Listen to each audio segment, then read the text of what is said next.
This is Carlin on 98.7 ESPN. You really have to explain something to me as fans that I just do not understand. Want to get into it right away with the baseball at 800-919-3776, 800-919-ESPN. It is Carlin with you. You can also hit us up on Twitter. It is at Chris Carlin, Instagram, and, of course, TikTok, that guy Carlin. Later on, we will hear more from Jeff Passan if nothing changes between now and 8 p.m. because he was on with Michael just a little while ago, and it is well worth hearing again. I didn't get a chance to hear the whole thing, but Jeff always brings it, and he always brings great information. And his article today on ESPN.com is just absolutely outstanding if you have not read it yet. We will also get into the Knicks. And if you read between the lines a little bit yesterday on something that was said after the game, it caught my attention. And also, this is an opportunity for Tibbs to really kind of prove himself and his ability to develop. We've seen it with R.J. Barrett, but coming up, this is a chance for him to show that this is the right job for him, because it hasn't felt like that at many, many times. 800-919-3776. I have never understood this, and maybe it's more so now than it has been before. But the fact that fans blame players as much as they do really gets to me sometimes when you look at baseball as the sport that everybody feels like at one point or another they could play. And I do understand why this happens. It just bothers me that it does. Fans, generally speaking, tend to blame the players more than they do the owners. And in this particular instance, it is just silly to me that that would be the case. I'm not going to sit here and try to get you to feel bad for the players at all, but I just want you to realize what they are dealing with on the other side.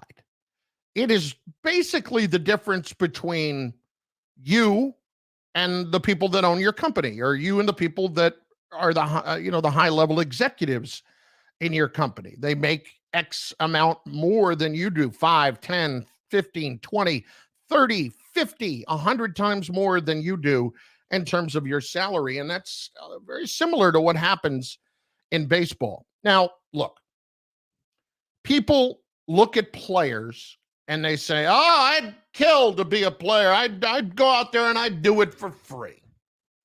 Well, no, you wouldn't. You wouldn't do it for free. That's not true, number one. And number two, if you got a chance to get as much as you could, you absolutely would do that as well. So while the players sometimes do have blame, it's hard for me when we know that a player makes their average salary is $4 million.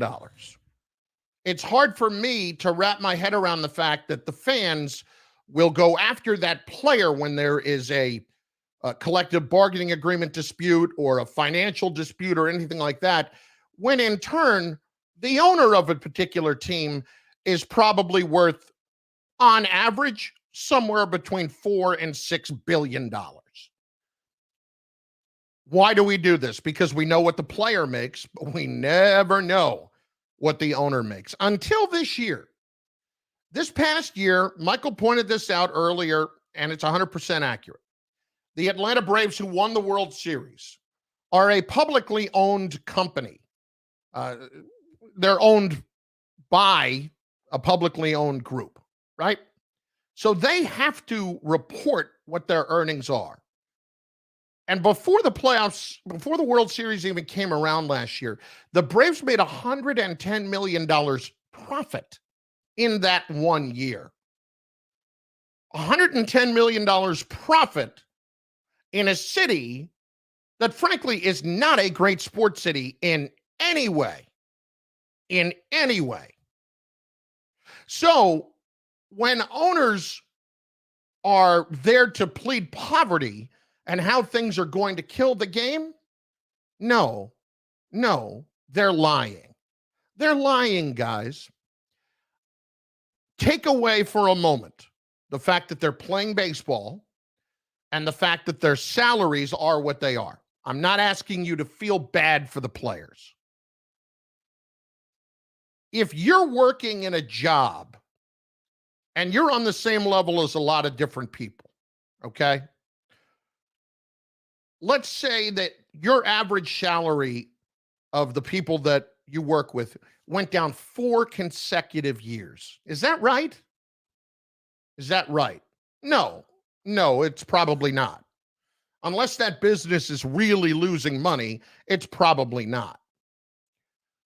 Flip over to the fact that the people who are actually getting paid the ridiculous amount of money that they do in baseball, the players, are the actual product. They are the product. For you and me, like generally speaking, well, I won't lie. There are people who are incredible talents in business that are the product. But people who do games, people who sit here and do this, people in normal jobs every day, we're generally not the product. Somebody's going to be able to do our jobs. And that's a lot of time to at least close to the level that we are. You know, some people are immensely talented, but there's always somebody waiting to take that job who may be as good or better and cheaper. In Major League Baseball, there's not the same level of player that is waiting to take that job.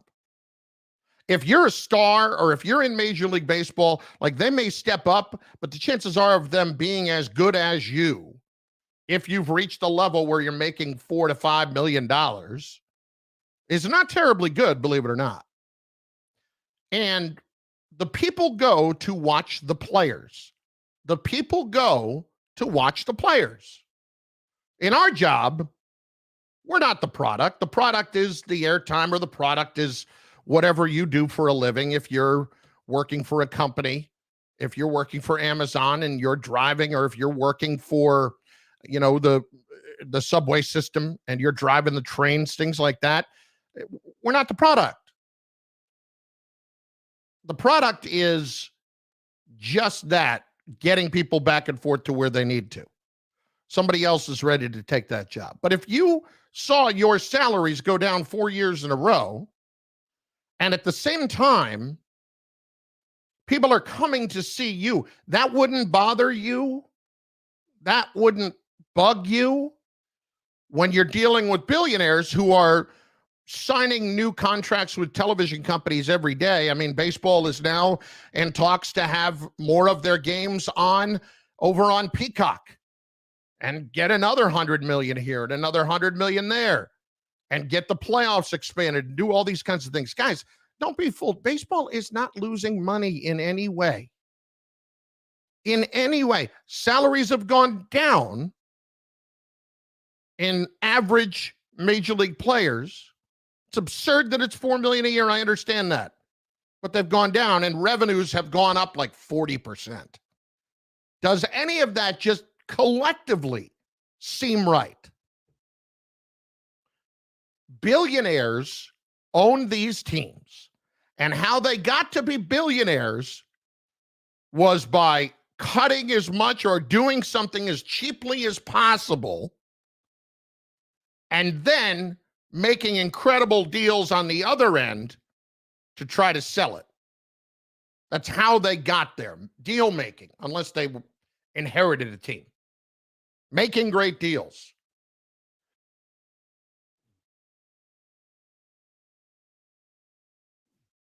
Got your double sneeze there. Killer! But the point is simply this. If you're going to ask me to side with a group that is the product and makes millions versus the group that pays those players and owns those teams and sees the valuation of their franchise go up billions over the course of a couple of years, probably going to side with the guys who are making less money, especially if they are what we sign up to watch. So I need you to explain this to me. Why do you blame the players here, or do you blame the owners in all of this? Because so much of what I've heard in labor disputes over the years has been based in blaming the players. How is it that 10 years ago, like all 30 major league teams collectively, and this was from Passan's article, were valued at $15 billion, so about $500 million each.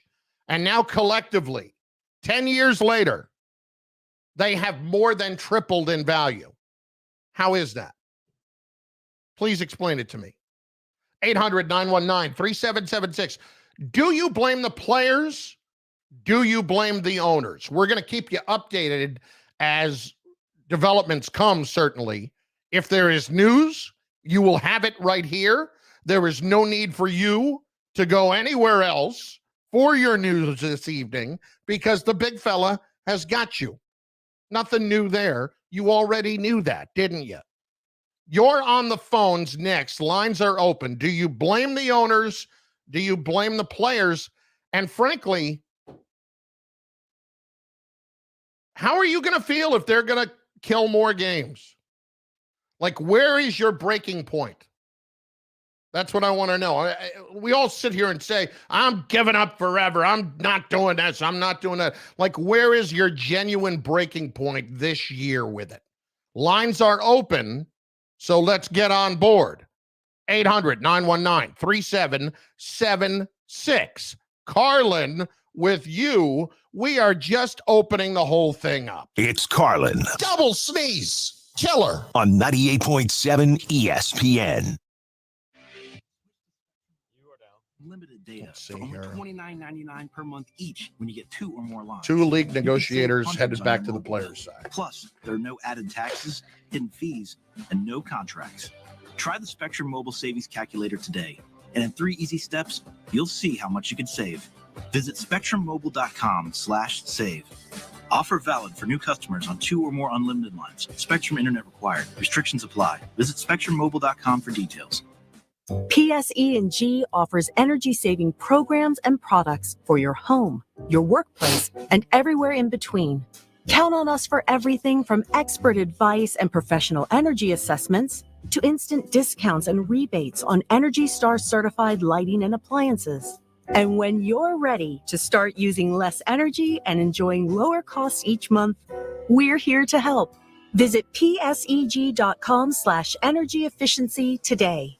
You are at an HBCU now. From the creators of All American. I'm just as competitive in the class as I am on the field. When you feel like you're striking out. I can't even balance tennis and classes. College is a different ball game, honey. You're not at home anymore. You can only play to win. I will come for you. You don't run me on or off the court, girl. Limitless. All American Homecoming. Following All American tonight on the CW. It all starts tonight at 8 on the CW Pix 11. With no fees or minimums and no overdraft fees, banking with Capital One is the easiest decision in the history of decisions. Even easier than choosing Charles Barkley in a pickup game. We'll take Barkley. Ha! First pick. Sorry, kids. Yep, even easier than that. With no fees or minimums and no overdraft fees, is it even a decision? Okay, here's the plan. Pass me the ball every time. This is banking reimagined. What's in your wallet? Terms apply. See CapitalOne.com/bank for details. Capital One NA, member FDIC. O'Reilly. Right now at O'Reilly Auto Parts, get up to a $15 gift card after a mail-in rebate when you purchase select Superstart batteries. With the power, performance, and reliability your vehicle demands, Superstart batteries are designed for lasting performance and consistent starts. Turn the key with confidence. Superstart batteries only at O'Reilly Auto Parts. O'Reilly Auto Parts.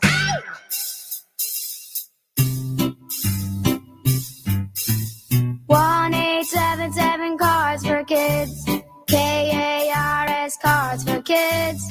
1-877 Cards for Kids. Donate your card today. 1-877 Cars for Kids.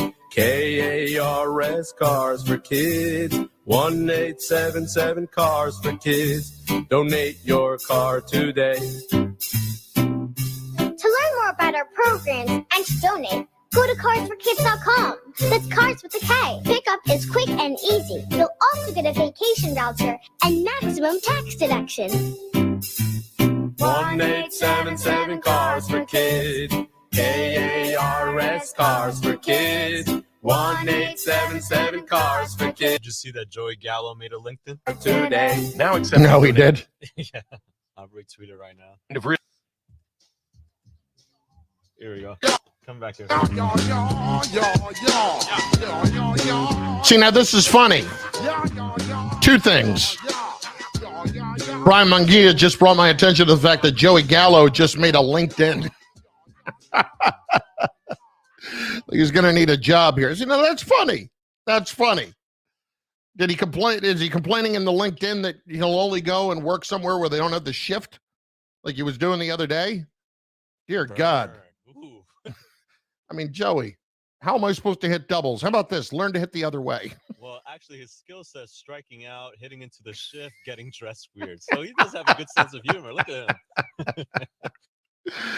And number two, Bryce Harper earlier today sent out an Instagram post, I believe, or a story to the either the Tokyo Giants or the Yomiuri Giants, like, hey, Yomiuri Giants, you up? And it's a picture of him in a Yomiuri Giants uniform. That's funny. That's very funny. Carlin, 800-919-3776. As always, I should always mention this at the top. And want to remind you that we are available on YouTube. We are available on my Twitter, at Chris Carlin. We are available on ESPN New York, 98.7's Twitter, as well as over on, on the Facebook as well, ESPN New York's Facebook. 800-919-3776. Let us open up the lines and let us begin. Buster Olney just tweeted, back and forth we go. 7-Eleven, two more owners' representatives went back to the players' side. So, woo! It's going to be like this all night, isn't it? Yep, it is. John in North something is up first. John, what's going on?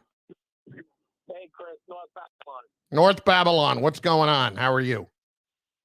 All right, man. How you doing, brother? I'm outstanding. So, here it is. I might be bursting your bubble a little bit because I'm actually not going to pick sides. I'm a 58-year-old baseball fan, New York Mets fan, and I got to tell you, I am just sick and tired as a fan of the nonsense with both sides. I don't want to pick and choose to blame one or the other, but just as a fan, I'm sick and tired of this nonsense of every time you turn around is CBA disagreements. We had the COVID issues where they peeled the season back to 60 games. I just want baseball. Yeah. No, I get that. And I know that you're sick and tired of it. And I understand where you don't even blame anybody in particular. You blame everybody. And that's the thing. Look, players are losing money when it comes to not playing games. And it doesn't sound like they're going to get replaced anytime soon. Like those games are going to come back if they actually lose games. But the fans are really the ones that are losing here the most. I think we all know that. And it's disappointing when the sport has the troubles that it does to begin with. I mean, you know what bothers me, Chris, is like I said, I'm 58 years old.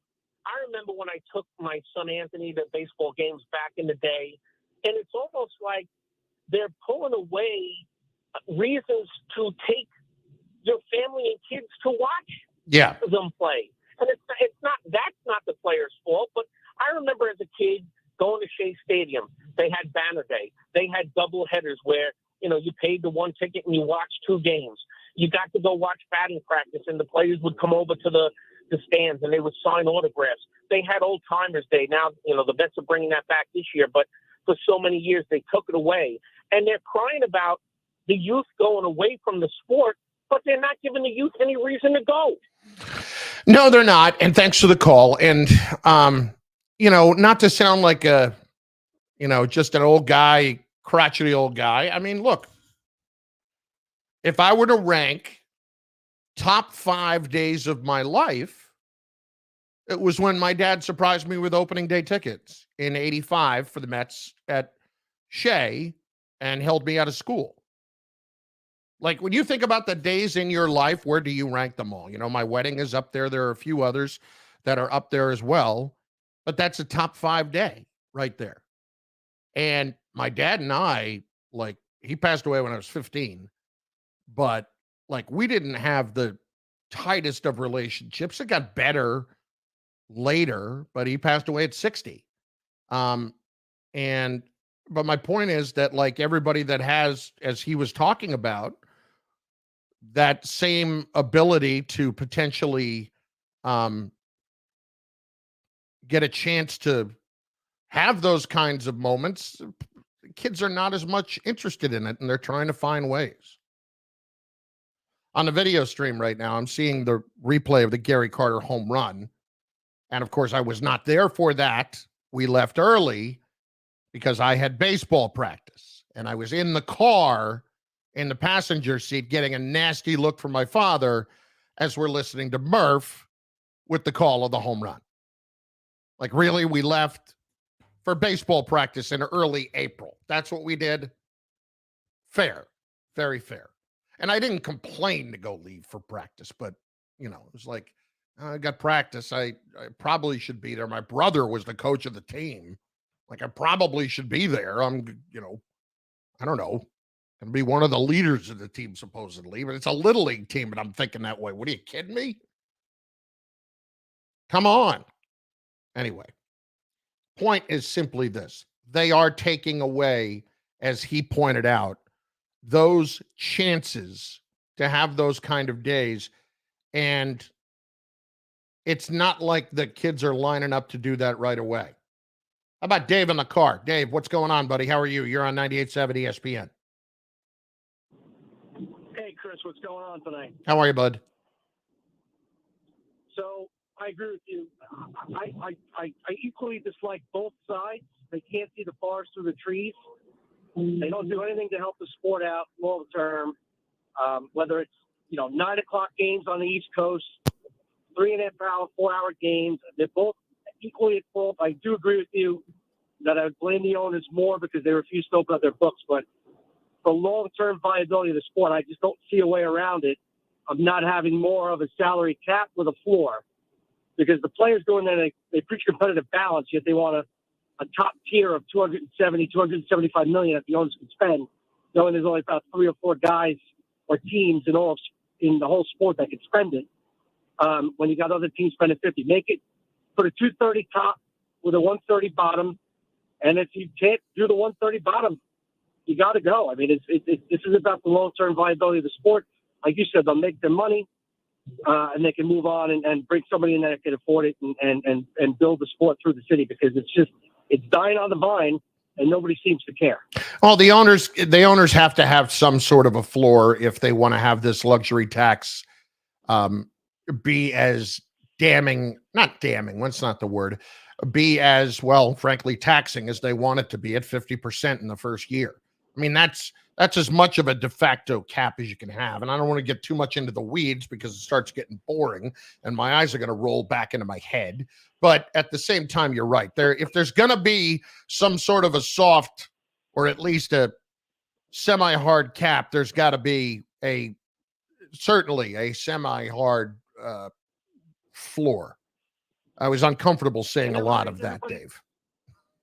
And that would raise everybody's salary as well. I mean, they're talking about raising the base salary. If you bring a floor in, then, everybody's going to, a rising tide helps all boats. So if they brought in a floor to go along with the cap, it would help everybody involved. They just can't get past it because listen, Dave, we would never get a look at what the books really look like. And thanks for the call for the majority of these teams. Okay. And the only reason we got to look at the Braves is because they're publicly owned. If they make 110 million and they're the Braves in a city where they don't really care about it all that much, and they're in a semi-new ballpark, but still a city where they don't really care all that much about anything. They're not diehard sports fans, except for maybe SEC football. It's not a great sports town. It's just all there is to it.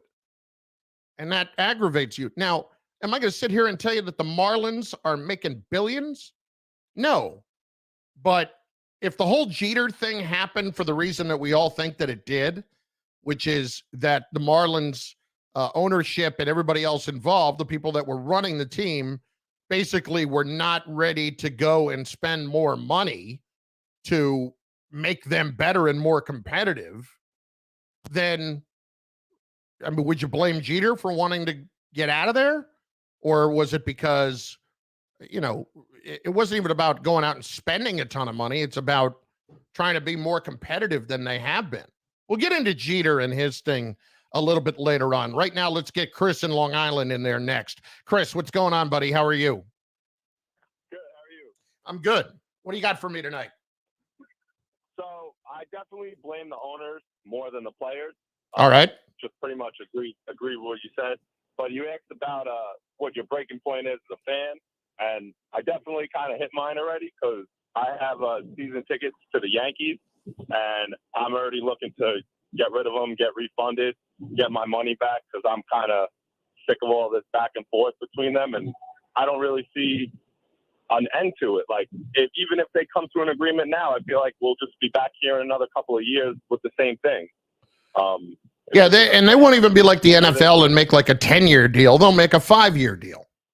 Right. So then in 4 years, 3.5 years, we'll be having these same conversations as we come to the end of this CBA and as the same things happen, you know. I mean, I have to tell you, based on what was going on in 2020, I was expecting this to be a knockdown drag out with a long stoppage. And I think they realized, just based off of the pandemic and everything that happened since and how poorly that went and how poorly that was received, that they could not afford to have it be that nasty. And that's why we're even in a position where at least you feel like there's discussions going on and things are happening. Right, but we're going on December, January. We're on 3 months of this already, and it should have been done already. Like, if they start canceling games, like you said, if they're going to cancel games, people are just going to leave. Like I said, I'm ready to give up my tickets. I'll still go to a game here, a game there, because I have little kids, and like you said, you know, memories and stuff, and bring them and get them interested. But like, I'd rather take my money and go get Ranger tickets, you know, or go do something else with my family than sit there for however many games, 20 games, 25 games a year, and support the sport that way. I just feel like a lot of fans just keep supporting the sport and then just get mad on the back end instead of pulling out and making these people. Well, no, listen, there's no question, Chris. What they are counting on is that you might be outraged now, but in the long term, you're going to go back. You know, and it took the game when they canceled the World Series. It took the game a long time to come back, and even then, when they came back, it took what happened in '98.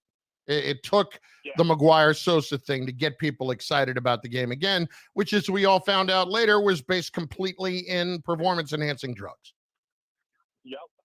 I mean, so my guess is maybe we'll start softening the rules a little bit there. But I feel like that's the owners. Like, a lot of the rules, a lot of the stuff they're talking about, the owners have to be willing to move on this stuff. You know, the players are employees of them.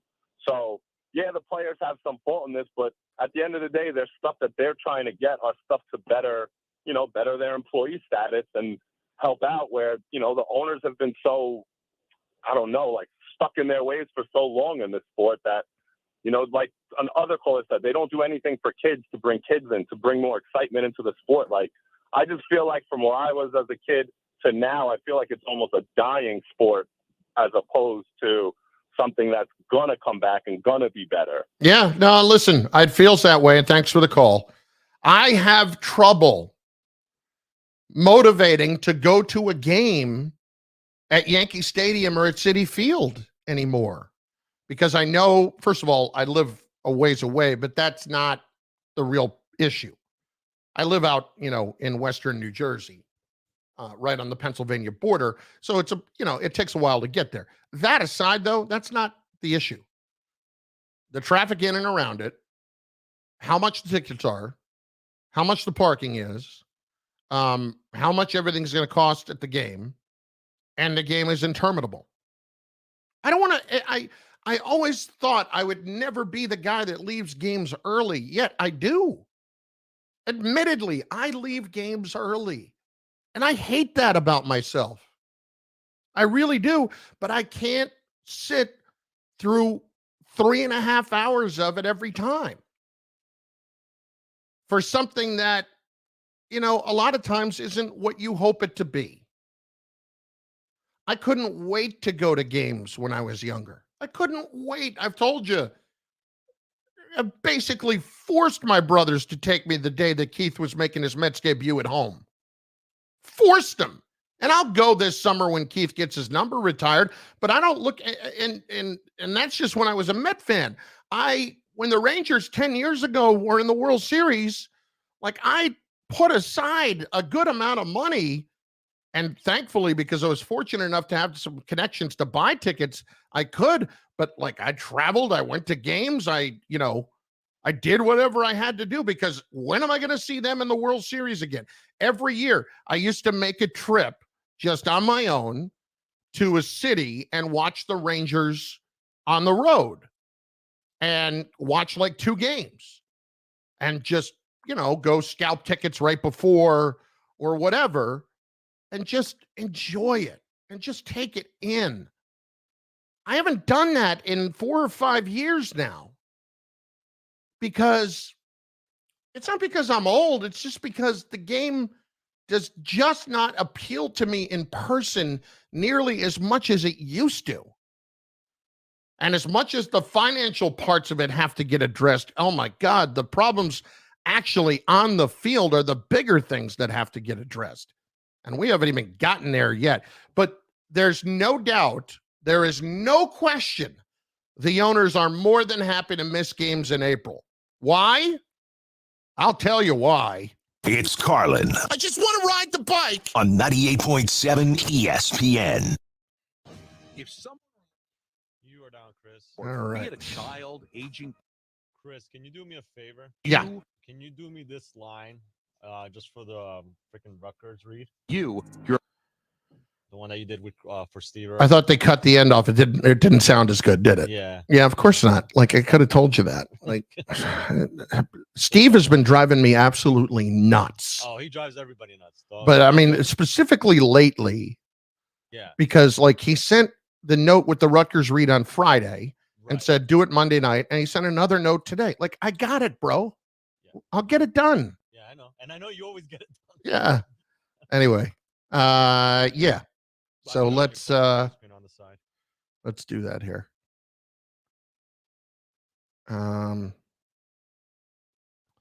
Let's see. Business.rutgers.edu. It's just at visitbusiness.rutgers.edu. Yep.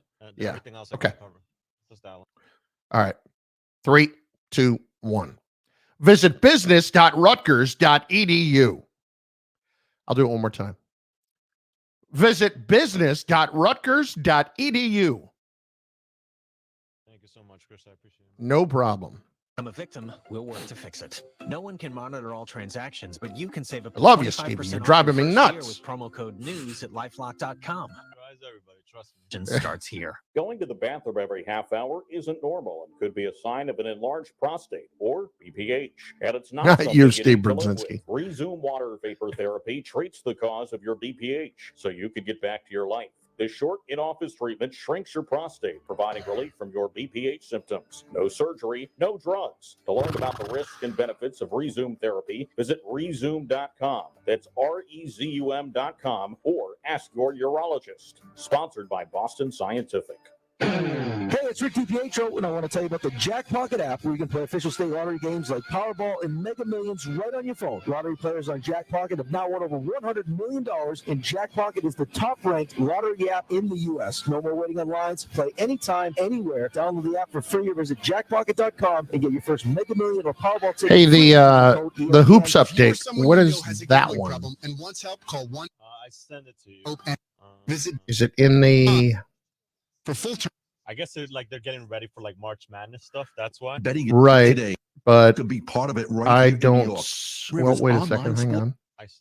Yeah, I got it. I got it. I got it. Yeah. Rivers. You could do that later on. It's still early. of a kind sports betting experience, and you can get up to a $250 match on your first deposit. The time is here. Download the BetRivers app or go to betrivers.com today. Must be 21, playable New York only. Gambling problem, call 877-8-HOPE-NY or text HOPE-NY 467-369. You know what time it is. It's fish sandwich season. Popeye's Flounder Fish Sandwich is coming in hot and crispy with our premium crispy flounder, sandwiched between two buttered brioche buns, topped with our crunchy pickles and our famous tartar sauce. What's not to love? Every sandwich is made to order, so what are you waiting for? Get the Flounder Fish Sandwich at Popeye's today. Limited time at participating U.S. restaurants. Sure, we have 30 seconds to tell you that drivers who switch to Progressive could save big. But then what? Well, there is a nice piece of stock music playing behind me that a talented composer worked really hard on. So let's enjoy it.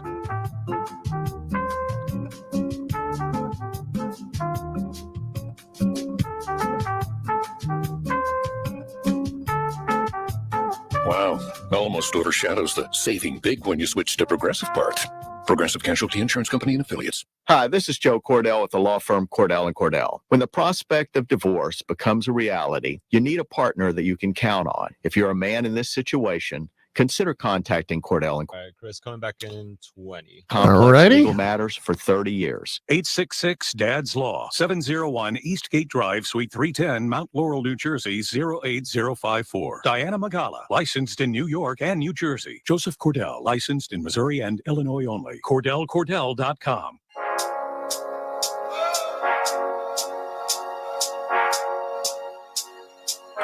Lines are open at 800-919-3776, and I'm specifically wanting to know if you are blaming the owners more or the players more, or where is your breaking point here?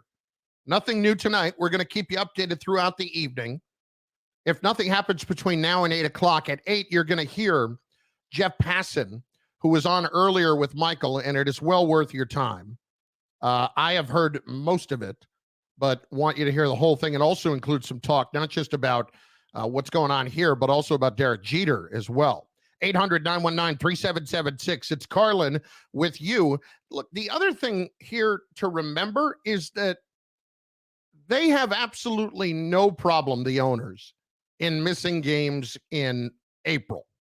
Why? Because April is by far the least profitable month of the year of the season for the owners. It's early in the year, not nearly as many people, especially in the Northeast and the East and anywhere above the Mason-Dixon line, love going to games because it's still too cold. We got snowouts in Denver all the time. All the time. In Minnesota, they have an outdoor stadium. How and why is that the case? This is what I'm talking about. So if they're going to lose money, why not lose the least amount of money, which comes at the very beginning of the year? You wouldn't really start to hurt the owners until you got into late May and June. And I'm not saying that the players should hold out that long, but that's what the issue is here. You know, it's not giving up a lot to try to make a point if you're the owners right now. So lines are open, 800-919-3776.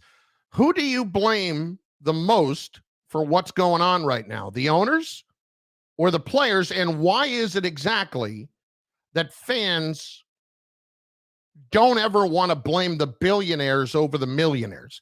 Is it quite simply because you played baseball as a kid and we all feel like maybe at one point or another that we wouldn't be that far off from being able to do it because we had a home run in high school? And if I really had applied myself, maybe I could play? No, it's because we all love the sport as we do. And we say things like, we would play it for free. No, we wouldn't. Not when other guys are getting paid. You would not play it for free. Joey Gallo on LinkedIn. His whole profile is pretty funny. Joey hasn't posted lately on his activity. Experience, outfielder, New York Yankees. July 2021 to present. Previous experience, outfielder, Texas Rangers. June 2012 to July 2021. Not bad, Joey. Not bad. Redeeming yourself after complaining about the shift. 800-919-3776. Danny, Long Island, next. Danny, what's going on, bud? How are you? What's going on, pal? First of all, I had to break at 5 o'clock because they all wanted to get into the early bird special, soup and dessert inclusive. But now they're back at it. So they're going to work. Wait, they're on the same schedule as my mother. By 8:30, they'll be wrapping it up. I will never forget the aggravation on my uncle's face when we were at I think it was an Outback in Florida, and we had to wait for a half an hour for a table at 5:30. I got the duty to rescue mom this year. I'm heading down on March 23rd, and I told my brothers, I'm arriving at 2:30. I'll be in Carrabba's by 4:30. Hey, don't listen. We laugh. Wednesday, Wine Wednesday at Carrabba's. I believe it's 2 for 1. Yes, it wasn't a bad scene. So let's get down to cases here, because there's so many things wrong with baseball, both in the box office, the game itself, the structure. They can't change rules. We can't get a real strike zone. Every year the NFL changes major rules to their game, and the players are not really privy. They have some input, but it's the league's rules that baseball can't even get the strike zone. The umpires went on strike. The price of the tickets, and like everybody says, is exorbitant. We were a kid. You could go get a $1.50 seat because I was going to spend $30 there. Now, these stadiums, and you're 100% right, kids are in school. Kids are playing Little League. The weather stinks. No one's going to a night game at Citi Field off the water at Flushing on an April night to get home at 11 or 12 o'clock at night, frostbite. And when you go to these games now in the summer, nobody's watching the game. It's become an entertainment center where you pay when in the old days when you pay get a door fee to go see a band. I pay my $30 for the ticket. I'm out in center field, the Shake Shack. I'm keeping an eye on the game. I'm talking to my friends. The game is so hard to watch now, and I love the game. My son's going to college next year, kind of by you. He's going to Cornell University. I grew up. All my boys played ball. But it's not watchable in its present format. They can't change it. They can't get anything right, baseball. I don't blame the managers, or the players, or the owners. They each have legitimate points. I could see where, a guy goes to college, and then he gets signed after college, and for a minimum salary, and the next thing you know, he's 29 years old, and you don't want to sign him to a long-term deal. Well, when this guy's dedicated his life to this craft, and now he's already priced out because of the way he do things. So I can see arguments on all sides. I'm very sympathetic. I don't know who made money or who lost money during the pandemic, but did the players only get paid? They only got paid for the 60 games they played. The owners take a bet. Yeah, the players only got paid for the 60 games they played. Well, I hope that would be correct. But there's just so much wrong. There's so many layers to the onion, and I don't particularly care, nor does the country, because by the end of beginning of April, we have March Madness. We have national sports stories that a guy on Long Island will be rooting for a basketball team in Oregon. We don't have that in baseball at a national level. Nobody from Oregon, unless he was a Met fan growing up, it's all very tribal. So you have the March Madness, then you have the NBA playoffs, the NHL to a small degree. There's more, and by the time you wake up, yes, cut. Let's go down to 148, 145. We can live with this because the owners. If a guy wants to go to 4 games a year, he's still going to go to 4 games a year. I'm still going to take my kid to 4 games a year. So you compact it in. No, the players don't want to play doubleheaders. What? When I show up to work and my boss says, no, listen, I know listen, Danny, it's all true. And thanks for the call. There were scheduled doubleheaders at one point. Players don't want to play doubleheaders. I get that. I get that. The players do want to play them if it means not missing games this year. That's for sure. But the owners have already said, nope, that's not going to be the case. We're not going to do that just to get them all in so we can pay you for every single game. Nope, not going to do that. 800-919-3776. We roll on because that's what we do. As we said, we're keeping you updated. Nothing really new here as of late, as the deadline, tonight at midnight, if they're going to miss games. And you'd have to think that if they actually got close and something was going, maybe they would extend it a bit to tomorrow. But at this point, we'll see how it plays out. It doesn't, I don't know. I have felt all along that they would miss a month of games. I have honestly felt that all along. Is that going to happen? I hope not, but still. It's Carlin. I'm an idiot. On 98.7 ESPN. Now at you are down, Chris. You got FanDuel read here? Okay, ready to go. This is the year, Amelia. The year I become a famous influencer. Oh, yeah? Why's that? I just got the new iPhone 13 at T-Mobile. It has the most advanced dual camera ever on an iPhone, so my videos and photos are gonna look amazing. And check it out. I have 5 now here. Whoa. I'll be able to post tons of content. Us influencers gotta stay fresh, you know? Nice. So where are you going to learn to sing or dance or something? Better. Yodeling. Ooh, let's hike up that hill and do a live stream. Yodeling. I'm good. Thanks. Head into T-Mobile today, because when you switch, you can get the new iPhone 13 on us on every plan with eligible trade-in. All on T-Mobile's 5G network, with more 5G bars in more places. Only at 24 monthly bill credits with qualifying new line plus tax for well-qualified customers. Contact us before and service to continue remaining bill credit. Bill credit, stop, and balance on required finance agreements too. T-Mobile is America's largest 5G network. Details at T-Mobile.com. All right, my friends, now listen.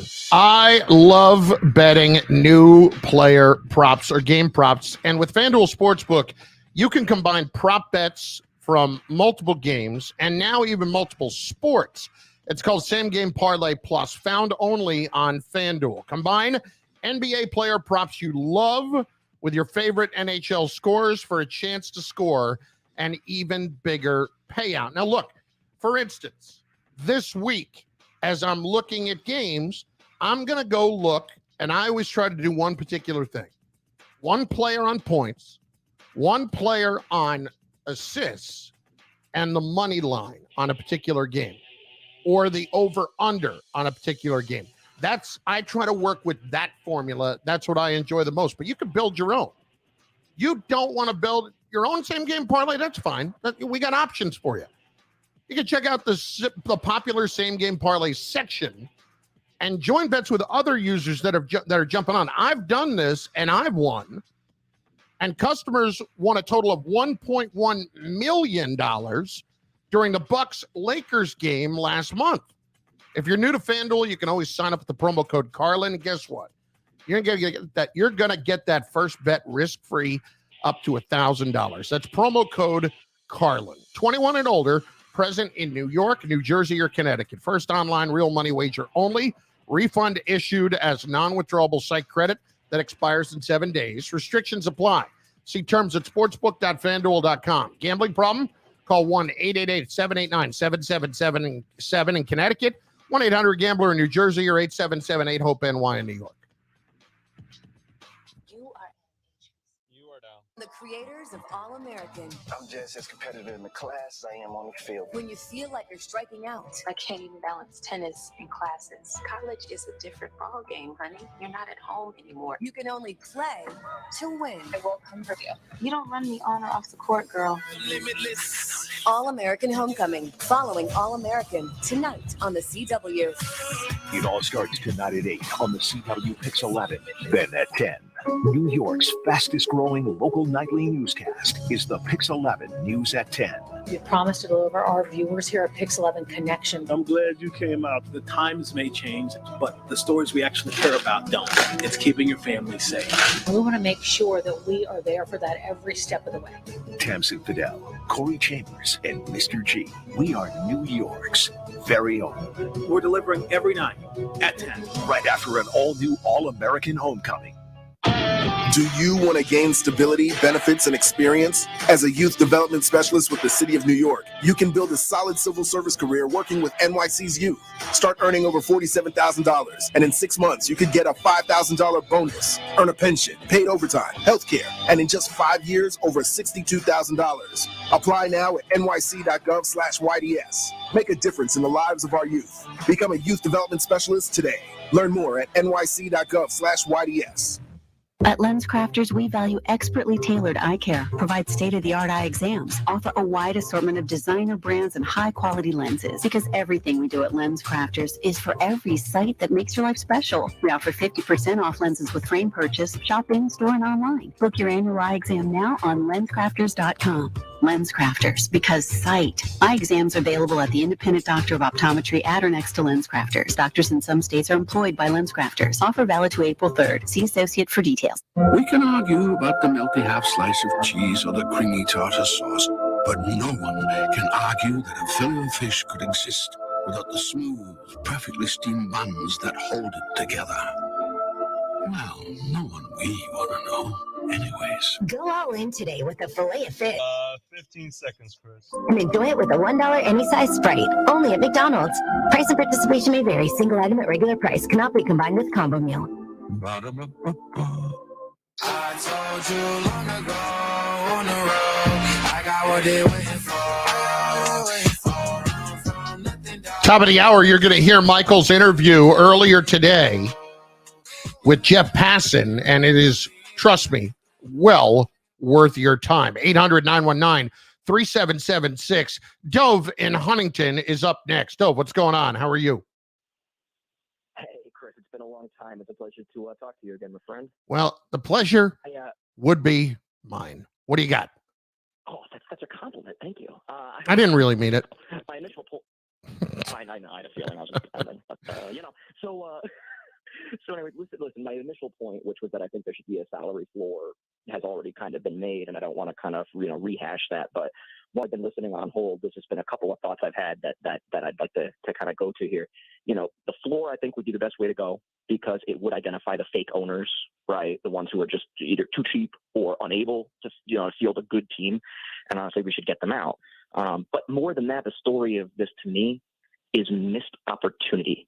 And that's always the case with Major League Baseball, even looking back to last year, how they couldn't get a decision made and they missed games when they would have been the only league on television and they would have really expanded the sport. I see that here. Ever since the players knew they got fleeced last time around, like they knew the relationship was so damaged. So God forbid the owners approach this with a good faith attitude to actually repair that relationship with the players. And they're so afraid of them being enabled, I would challenge them to reach out to Adam Silver and ask him how I really feel like working out for the growth of the sport. I really feel like with Manfred that a lot of it is that he just kind of doesn't I don't want to say he doesn't care about the sport. I think he cares about the sport, but I don't think he has the same level of appreciation for the sport or is as big of a fan of the sport as, Bud Selig was. And look, we all had our issues with Bud Selig, that's for sure. But I have to tell you, like, this bothers me from a standpoint that it's always been just about winning these things with Rob Manfred. Right. And honestly, I think one of the bigger problems, and I think we see this in different parts of society, but I won't get into that, but the owners essentially, because it's a vote, police themselves, right? Like, let's say it is a salary floor is in the best interest of the sport, right? If an owner can't afford it, why would he ever vote for it? Because it would, in essence, be voting himself out of the league. Yeah, listen, it's understandable, but at the same time, and thanks for the call, I do think there are places that can afford it that are just not, that are going to say they can't. Their numbers don't ever get public. So with that being the case, it's a tough sell, or it's a tough opportunity to try to figure out how they're lying on that financial when their money is not public. And the only reason they got out this year with the Braves is because they are. Bob in Chatham, New Jersey is up next. 98.7 ESPN. Bobby! How you been? I'm good. How are you? Can't complain. And here's my observation of the MLB talk. There's an expression in negotiation, deadlines spur actions. The players don't get paychecks during the preseason. Their first paycheck will be April 15th, and then they get paid on the 15th to 30th every month through September. And the World Series, playoffs, different thing. But they're not really motivated right now to get a settlement going. I think the players are motivated to get a settlement going, but I think they don't want to get fleeced. I don't think they're dying like oh my God, we have to get it done. But they should be. Both sides should be at this point, because just the health of the game is at stake. And listen, I don't know. I can beat the same drum that everybody's been beating forever. Thanks for the call, Bob. Is that the game's dying and it's harder and harder. It is. And whether or not they want to admit that, they keep seeing all the money coming in for all the television rights. So until that money stops flowing in, they're not going to believe it's dying. Neither side's going to believe it's dying. When the players have seen revenues go up, it's a little bit of a tough sell. You'll hear from Jeff Passan with Michael from earlier next. Back demand, Sloman's and their free home system and free doorbell camera with professional installation. You could just tee it up, Chris. Here it is, Jeff Passan. Basically, what you've been doing all. Sure. Doorbell camera. You get a doorbell. It's 22 minutes. You get a doorbell camera. The first 40 ESPN listeners who dial 1-800-ALARM-ME will get this limited time offer of a free doorbell camera that connects directly to your smartphone with installation of your Sloman Shield. And that's not all. Sloman's is going to give you a free customized home security system and professional installation when you use their low-cost central station monitoring. So you're getting an LED touchscreen pad, a motion detector, 3 arm doors, and backup battery. Plus, if you're one of the first 40 ESPN listeners to call 1-800-ALARM-ME, you'll receive a free doorbell camera with the installation of your Sloman Shield. Keep your family safe. Call 1-800-ALARM-ME. That's 1-800-ALARM-ME. Zone, AutoZone. Welcome to AutoZone. Dashboard light problems? We can help. Our free Fix Finder service can read your check engine light, ABS light, and service indicator light, and give you possible solutions, verified by licensed technicians. You'll even get detailed results sent straight to your email so you have them when you need it most. It's the most complete free warning light report backed by technician-verified fixes. The free Fix Finder service, only at AutoZone. Get in the zone, AutoZone. More details at AutoZone.com. Cutting the price of your wireless bill feels good, really good. Actually, it feels great. You should try it out. So cut your bill by switching to Straight Talk Wireless. Now, PJ, you good? Silver Unlimited plan with 5. Yeah, it was him with Michael K, right? 5G yes. On America's largest, most dependable networks. The $45 Silver Unlimited plan from Straight Talk. Straight Talk Wireless. No contract, no compromise. A month equals 30 days. See terms and conditions at straighttalk.com. 5G capable device required. Actual availability, coverage, and speed may vary. Your city, your teams, your station. This is 98.7 ESPN, WEPN FM, New York. I'm Steve Lennox. The clock is ticking on Major League Baseball's self-imposed deadline to have a new CBA in place with the Players Association. The deadline midnight. If no deal is in place, Major League Baseball has said that it is prepared to cancel opening day on March 31 and possibly a week's worth of games. ESPN MLB reporter Jesse Rogers asked today on SportsCenter if either side is taking fans into consideration as things play out between the two sides. I'm sure they do. They haven't talked a lot about that. Of course, they haven't talked publicly much at all, either side, really. Rob Manfred held a press conference a couple weeks ago. That's the last time we heard from either side on the record. And be careful when you say millionaires versus billionaires, because the union will take issue with that. Not every player is a millionaire. Many make the minimum or close to it. And that's one reason why they want to raise that. It's the lowest minimum in professional sport. Jesse Rogers on SportsCenter. Derek Jeter announcing today he has stepped down as the CEO of the Miami Marlins. Jeter also selling his 4% stake in the team as a shareholder. Syracuse and North Carolina at the half in Chapel Hill. Tar Heels down 9-0 at the start, up by 5, 41-36 at halftime. That ACC matchup on ESPN TV will be followed by number 3 Baylor and number 21 Texas. That game will also air on ESPN radio affiliates with coverage underway in 30 minutes. FIFA announcing its ban on Russia from competing at the World Cup. Russian teams have also been suspended until further notice from international soccer events after the country's invasion of Ukraine. Zach Johnson introduced today as the new captain of the U.S. Ryder Cup team. Keyshawn, J. Will, and Max. Why would I trade Aaron Rodgers in the NFC? And if I were to trade him to the NFC, you're going to have to give up your next 100 draft picks. More from the guys Tuesday morning starting at 6 Eastern on ESPN Radio and ESPN2. My bad habits lead to listening to Chris Carlin on 98.7 ESPN. All right, earlier, Michael and Peter chatted with ESPN senior MLB insider Jeff Passan regarding everything that's going on today. Well worth your time. Let's take a listen. Where are we right now? All right, you are down, Chris.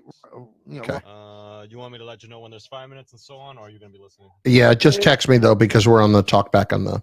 Is one conversation away, right? If one side decides that the fallout from this is going to be too grave to hold firm in its position, then the other side's going to jump on that opportunity. I just don't see that happening right now. I think that both of them understand what a deal that each would accept looks like, and neither of them is willing to get to that point and give up what each thinks is important. And whether it is 14-team playoff that's becoming a big issue, whether it's the CBT, I feel like the minimum salary, Michael, is something that's going to be resolved. I feel like the bonus pool for pre-arbitration players is going to be resolved, but it's the playoff expansion and the CBT that look like they're becoming the most important parts of this deal. And the league wants 14 teams for a couple of reasons. Number one, because ESPN is going to pay a nice chunk of money to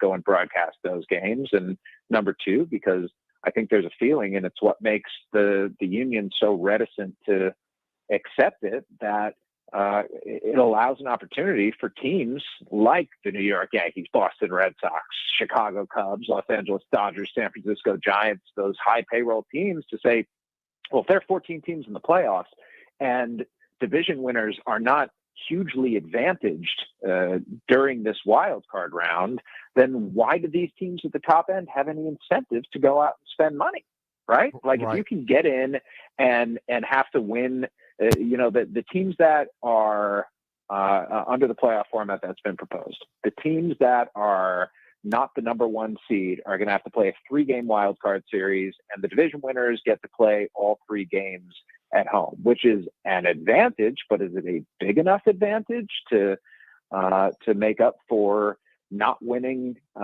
your league and getting that first round bye? I don't think the union feels so at this point. In the CBT, it's just an obvious one. It has not gone up anywhere near commensurate with revenues. 5 teams last year were within $3.5 million of the threshold, showing that it acts like a soft cap, and players want to get paid more money. Like, that's a very simple way to look at this. This is a situation where the league believes that it pays players enough right now, and players believe that they are not getting a large enough percentage of revenues.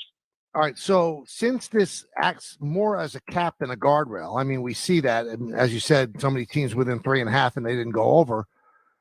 Would there be any thought amongst the players to accept a straight out salary cap, so then at least you'd have a floor? Or is that a non-starter? Because, I mean, the cap has always been a nasty word, but every other league has it. Yep. Would they accept it? Because then it would bring up the Pirates and the Tampa Bay Rays to maybe $100 million. Well, this was, Michael, proposed, remember, by Major League Baseball. I think it was back in August or so. The idea of a $100 million floor, a $180 million cap, both of them being soft, and there being penalties involved, where if you go over the 180, then that helps fund the teams to get up to 100 on the bottom end. The union rejected this outright because of two things. Number one, if you look historically, even if a league starts at a particular percentage of revenues going to players, that number is always negotiated down, and that's what the unions are always fighting for. But number two, if you look at the reason behind a cap, the idea that it promotes competitive balance, well, I hate to say it, but the league most known for a cap is the NFL. And over the last 19 years, Michael, in Major League Baseball, an uncapped sport, 13 franchises have won the World Series and 19 have made it. In the NFL, a capped sport, 13 teams have won the Super Bowl and 19 have made it. And that right there, to me at least, says that having a cap does not necessarily promote the sort of competitive balance in reality that it would in theory.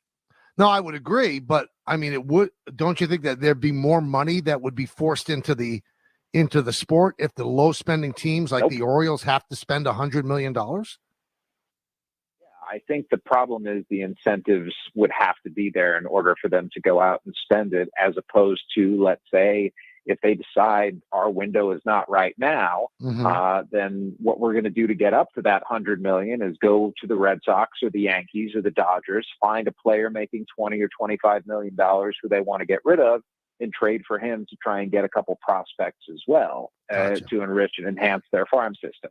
And that, to me, it's the opposite of how it should work. But that, I think, in reality is how it would. And we've seen that in a couple of different places from teams that don't necessarily have to spend money. They just find the value proposition to be awfully good.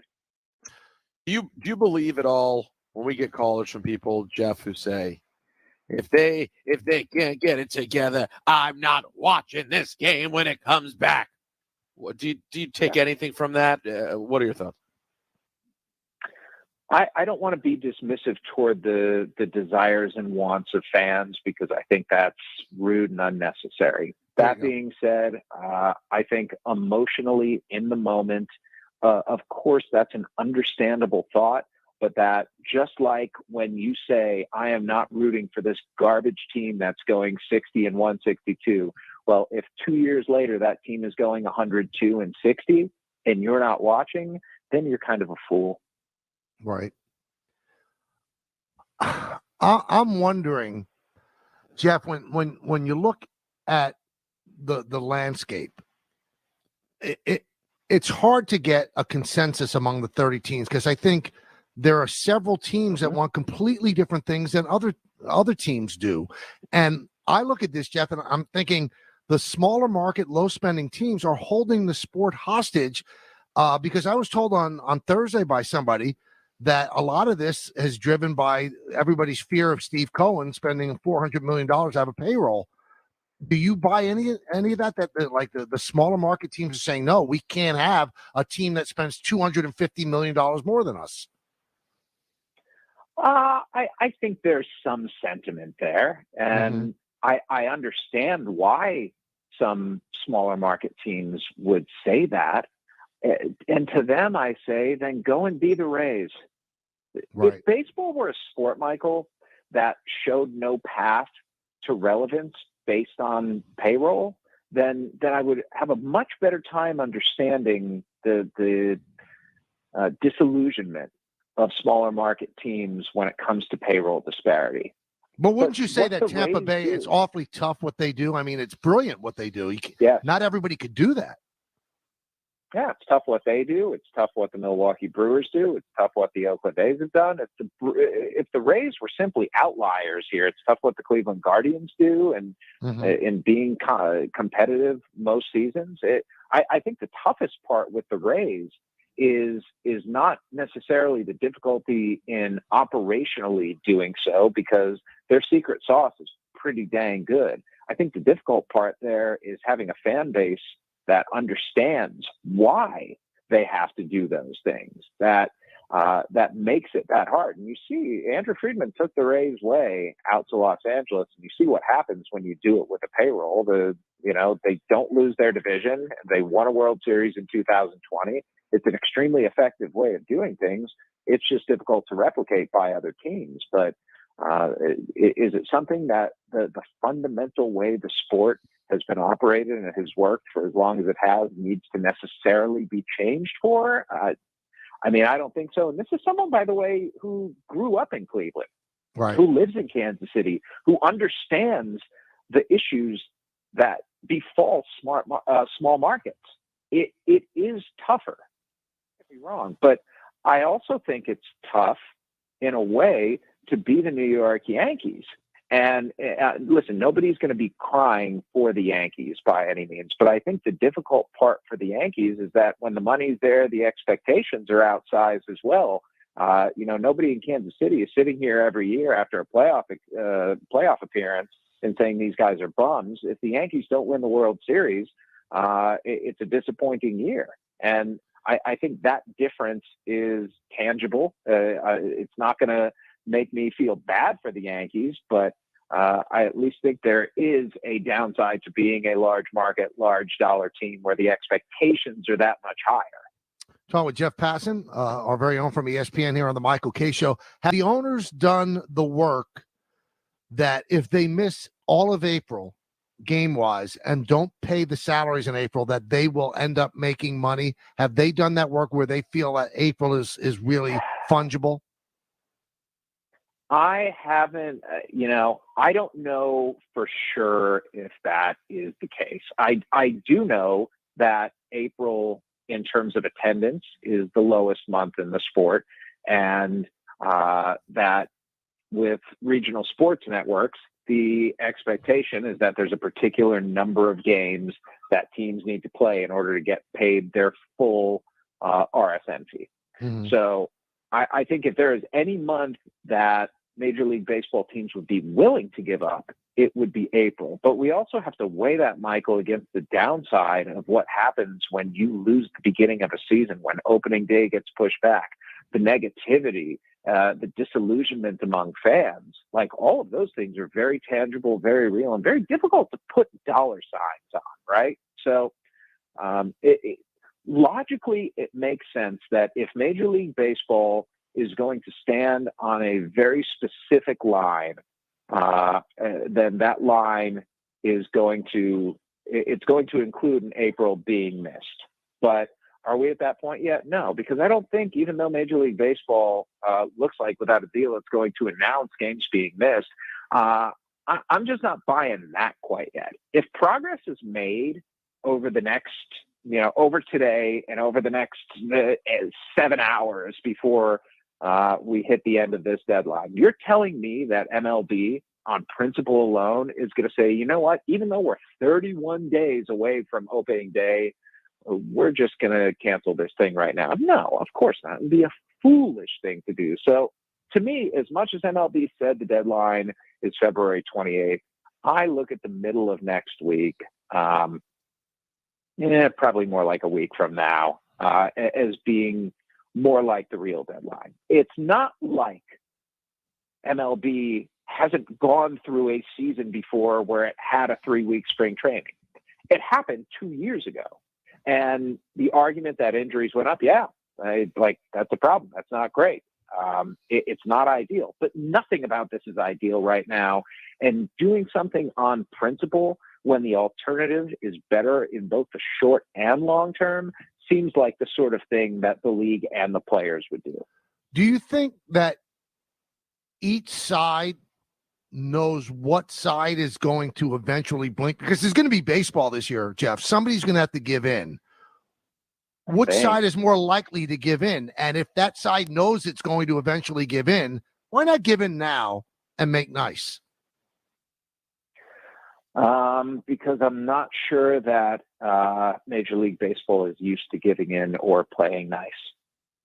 And I think if there's going to be gives, it's going to be from the league side, because I think the league is starting to realize that players are extraordinarily angry, and that anger is going to lead them to places potentially that could be harmful to themselves, yes, but could be even more harmful to the league long term.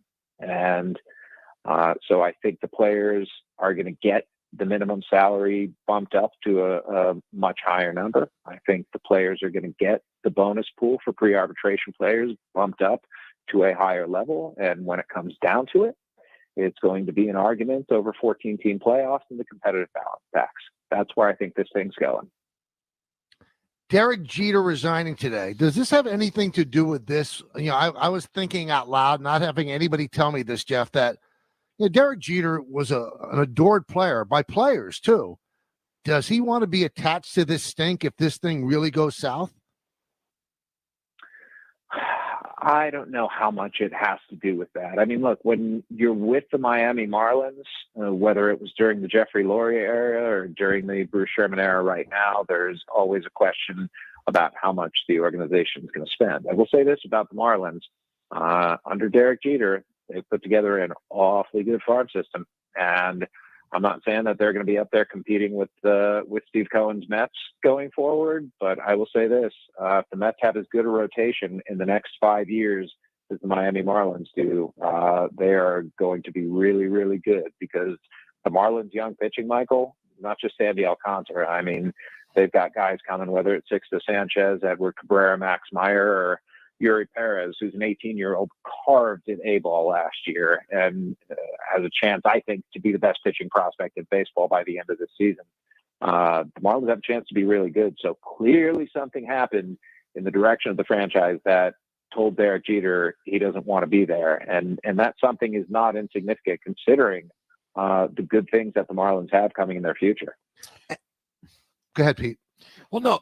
So I'm just trying to understand. So what do you think is exactly Derek's logic here? Oh, I don't know. I need more information, Peter, to figure that out. I would just, like, trying to piece it together. Something happened. I don't know what that something was, but something had to have happened. Did it have to do with what the Marlins payroll was? Did it have to do with what Jeter's future was in terms of his job with his contract coming up? I mean, there are any number of things, but I think it would be irresponsible of me to point to one and say this was the reason. I was wondering, I remember when he first got into this, Jeff, that, I mean, hope my memory serves me correctly here, that if he was there 5 years for his $5 million investment, it would become $25 million. But he had to be there 5 years. So this is 4.5 years. It must have been something awful, or they agreed to just give him the $25 million for his original $5 million investment. Do you remember that too when he took over? I don't recall that, though. I mean, his shares in the organization, he's divesting those. So right, he's not even going to own 4% of the Marlins anymore after this. Do you believe that the owners or the players take into account that any kind of labor strife with what the world is going through right now is an awfully bad look? Or is that, hey, listen, this is business and we can't think about that? I think there's always the ability to look outside of the bubble that you've ensconced yourself in and acknowledge what's going on there. I also think that when it comes to business, that is weakness. And it's a callous thing to say, right? Like, how can we not look at what's going on in the world? But Michael, the reality is there are terrible things happening in the world all the time. And I am really hopeful that's what's happening in Ukraine right now does not devolve into something worse than it already is, which is absolutely horrendous, and that it doesn't have a more demonstrable effect on the world than it is already. But I don't think either side right now is looking at that and taking it into account, because I think the other side will jump on that and try and leverage it as best it can. And in negotiations like this, where leverage is really the name of the game, you don't want to give up anything. All right, one final thing, because I know you're busy. So you think that if this is going to get settled, the owners are going to have to give the players more? Yeah, no question about it. All right, so let's say the owners, because Keith Olbermann, who went to the same college as Manfred, has been saying on Twitter he thinks the whole season's going to be banged. So let's say the owners are intractable and they ain't moving, Jeff. The players would be willing to give up a year of their career for this?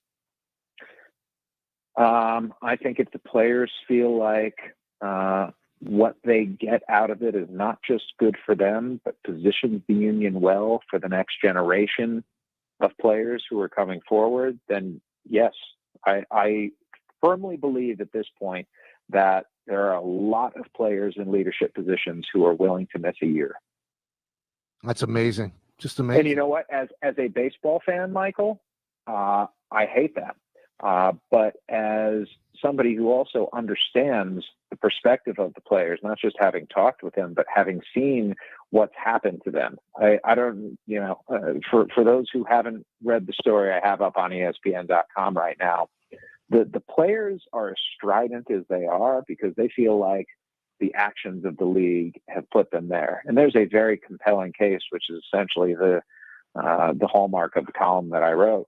There's a very compelling case that they're not wrong, that this isn't just players sitting here being aggrieved trying to say, give me my money, give me my money. No, it's much more than that. I think it's what they feel like is fundamental disrespect from owners, from the league, from Rob Manfred, and that by standing up for what they're standing up for now, that they are morally in the right. Their entire premise is a morally based one, which is a tough thing to do when you're looking at a financial instrument, right? Like they're trying to get money here, but they're trying to do so from a place of morality. And it's a pretty compelling case when you see what the league has done to players, whether it's their salaries going down, whether it's service time manipulation, whether it's the proliferation of tanking. All of these different things have actual effects on not just players, but fans.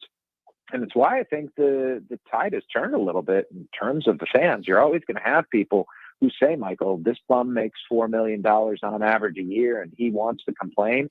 Before you ask that question, say, am I asking the right question? Or should the question be, these players who are the game, and they are fundamentally the game, Michael K. Let's not twist this. Right. The game without the players who are in it right now would be a whole lot worse. So these players who are the game, saying not that it's bad that I make $4 million on average a year, but what's bad is that the people who own teams are making a disproportionately larger amount of the revenue that we help generate, and that all we want is a fair percentage coming our way, a reasonable percentage, a percentage that's not going down as revenues are going up, but that's in line with where it's been in the past. You agree with what Andy McCullough wrote in the Athletic today, that the owners don't care what the public thinks? I think his line was, billionaires don't check their mentions. Do you think that that's part of the issue as well?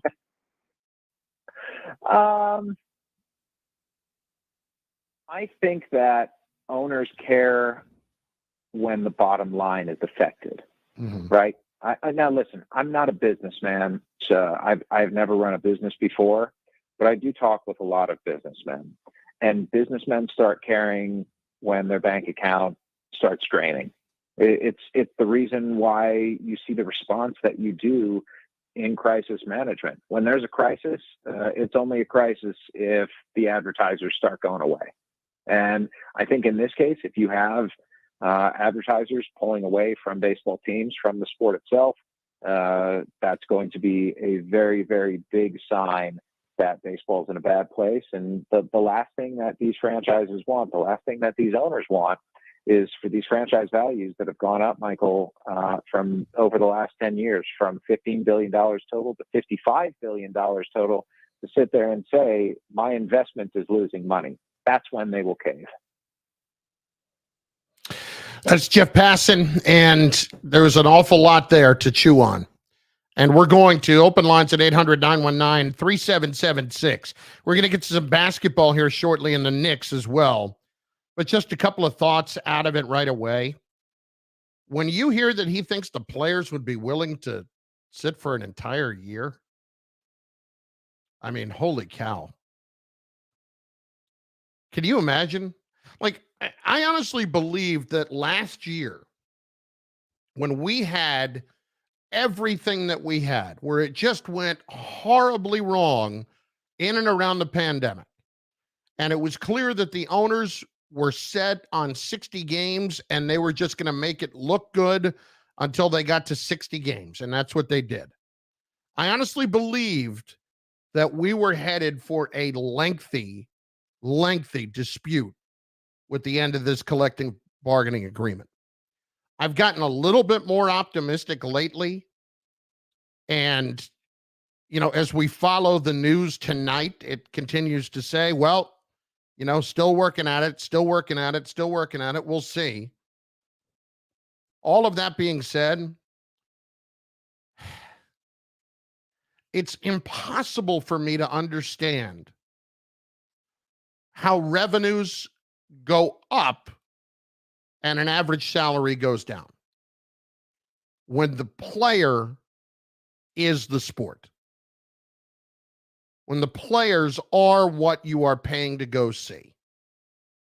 And I understand, like I was having a little back and forth with Jar from Australia, who we know Jar from Oz, about it. He loves the game, wants to watch good people play the game, but watches for the game. I get that.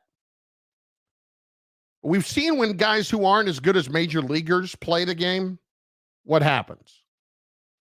And we end up with replacement players who have no business being out in the field and cannot play on that same level. And it is nowhere near worth paying the prices that we do to go and see them. All of that being the case, let's just understand one thing.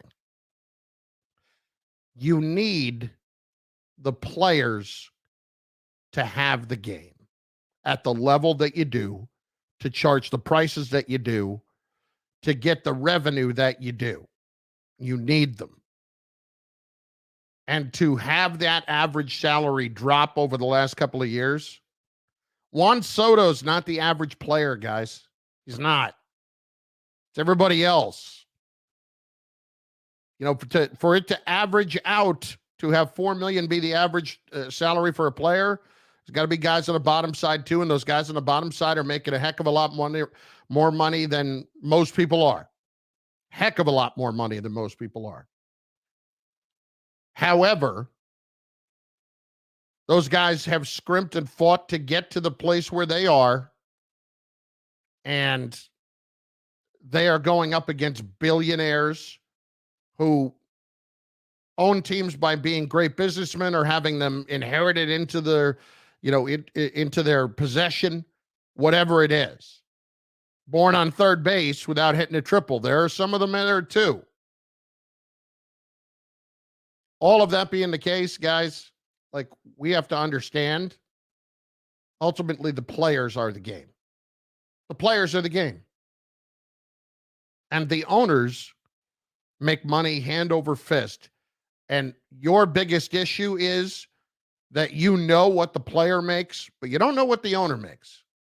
If you knew how much the owner made every year, if that number was public, you wouldn't be siding with them. 800-919-3776. So who do you side with in all of this? And what did you take out of what Jeff Passan had to say? I honestly, as much as I want to be hopeful tonight, I would not turn myself optimistic that something gets done here. We'll keep you updated, and we're going to get into some Knicks here in a moment as well. Who do you blame, and where is your breaking point? These are the things I need to know at 800-919-3776. Lines are open. Hit them up. Let's do it, my friends. It's Carlin I'm smart, not like everybody says. Like dumb, I'm smart. on 98.7 ESPN. Is hopefully right around the corner. So even if it doesn't start on time, you don't have an excuse not to start your own spring training. You can get yourself back in the game. You want me to combine the breaks here because we went a little long there? How many breaks did we miss? Comes with NJ Diet. This program starts with bioenergetic, Yeah, you could. supplements. I mean, let's see how the Hair, phones go saliva, here, and blood because I don't want to work. lose any Then, momentum if some of them start lighting up. workout regimen to help you keep it off. You'll be fully monitored to make sure you're burning fat and not just losing water. You'll also get the doctor's personal email and phone number. NJ Diet is all natural, no shots, no hormones, no prepackaged foods, and no surgery. With locations close by in New York, New Jersey, and Connecticut, or from home with live online video consultations. Call 855-5NJ-DIET. That's 855-5NJ-DIET. Or go to NJDiet.com and lose the weight for good. That's NJDiet.com. Hey, this is Bomani Jones. What's your favorite podcast? Let me tell you why that'll be number 2 after you listen to mine. 3 times a week, I'm going to challenge you to keep up with me as I discuss topics from the latest in technology and music, and people getting dunked on. Also, you'll get the very best analysis of the games, and we watch them with encyclopedic level historical connection. Plus, we have got a community of guests that you'll feel like are your closest friends in no time. Listen and subscribe to The Right Time with Bomani Jones Podcast, wherever you get your podcasts. Is your job leaving you just over broke and out of hope? Maybe this is your year to get into IT. Go to mycomputercareer.edu and take the free career evaluation today. You can start your new life in months, not years. Best of all, we've slashed tuition, and financial aid is available to those who qualify. Attend classes day or night, live online from the comfort of your home. Go to My Computer Career and fill out the free career evaluation. It's not rocket science. It's mycomputercareer.edu. Dave Rothenberg with you here to tell you about my friends at Bathfitter. Now, they converted my kids' bathtub to a shower, did a great job. With only one installer in my home, the process was amazing and no demolition, which keeps the cost down. Bathfitter is a permanent solution done in as little as just 1 day, plus a lifetime guarantee for as long as you own your home. Join the 2 million happy customers like me and design your bath online at bathfitterdesign.com. Right now, you'll get 0% interest, so start designing yours today at bathfitterdesign.com. There's only one Bathfitter.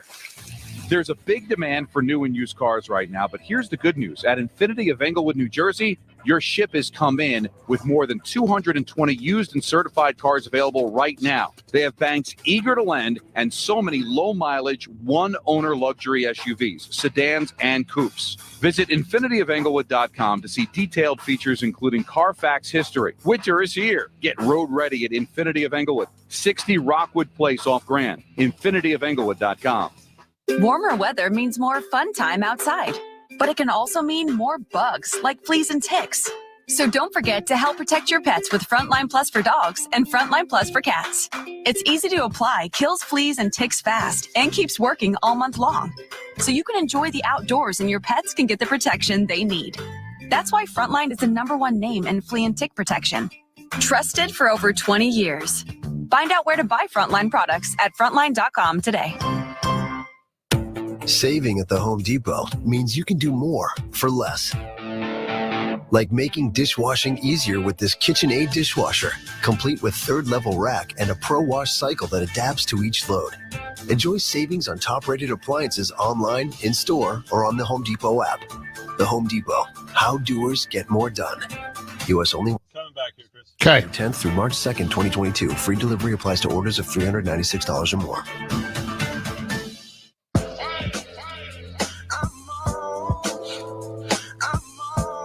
All right, let's hit it. Lines are open at 800-919-3776. You just heard from Jeff Passan. Why this is an incredibly crucial time for Tom Thibodeau and not for the reasons that you think. That's coming up in 10 minutes. Here's Lenny in Long Island next. 98.7 ESPN. Leonard, what's going on tonight, buddy? What's going on, Chris? How are you? I'm great. How you doing? Good, not bad, not bad. I think, Chris, I think the problem with baseball and the salaries, and it's kind of like that almost in a lot of sports, is that you got few at the top making 20, 30, 40, 50, 40 million a year, whatever it is, and then you have a bunch of guys that are, just making $1 million or whatever it might be, which is, I guess, you could call it baseball minimum wage. So I think a compromise would be to raise the minimum, right? Maybe to a 3-4 year, $4 million a year, and kind of make it a little bit more equal to go around, right? Because all these leagues. That's not going to happen. Listen, they're trying to get that number up into the mid to high sixes, and it's going to be in terms of 600,000.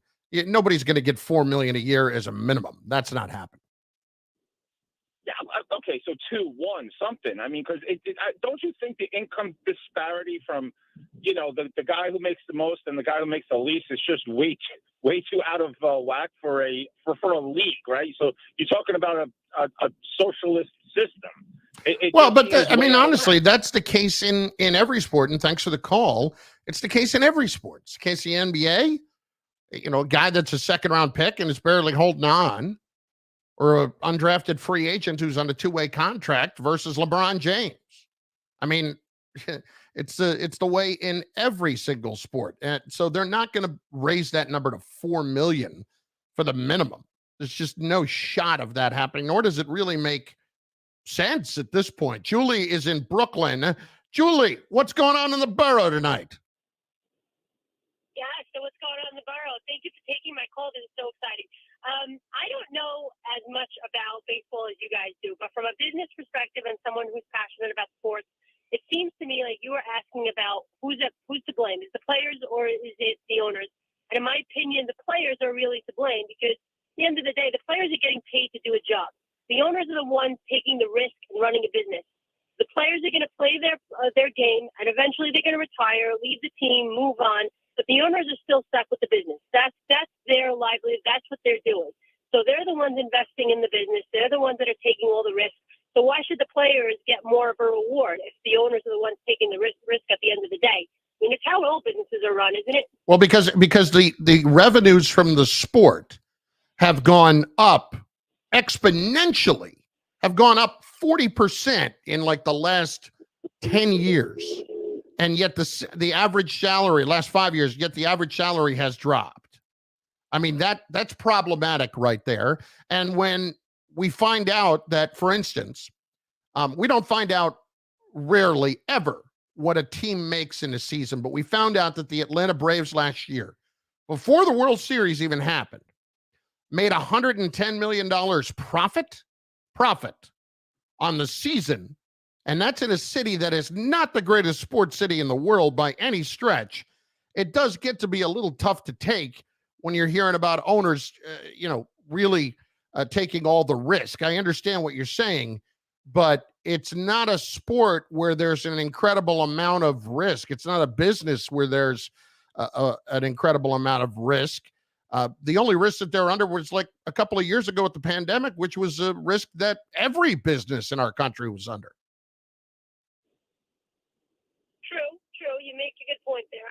I still feel, though, that nobody knows the inner workings of the business and who's getting paid and what they're getting paid. And maybe the owners aren't taking all the money. Maybe it's going to other places. You never know. But the players have the opportunity also for endorsements. They have the opportunity to make money in other areas. And I don't disagree with you that players should be making more money, but I don't think the owners should be strictly on the owners here. I think people are putting too much pressure on the owners. And listen, I'm not a millionaire. I don't make tons of money, but these guys built themselves a business. They bought the team. They own the team. They deserve to run their business the way they want to run their business. I appreciate that, and thanks for the call, Julie. The problem for me, it has a lot more to do with the revenues from the sport going way up, yet the guys who are generating the revenues are not seeing a commensurate increase in their piece of the pie. When the revenues go up a certain amount, players who are the product should see their paychecks go up just as much. 800-919-3776, 800-919-ESPN. Carlin, you, 98.7 ESPN. This is an incredibly important time for Tom Thibodeau, but not when it comes to winning and losing. We're going to explain what we mean by that in just moments. You're listening to Chris Carlin. Yeah, hi. Hi. Who am I speaking to? That would be Chris. Steve, how are you? I'm fine. On 98.7 ESPN. Online.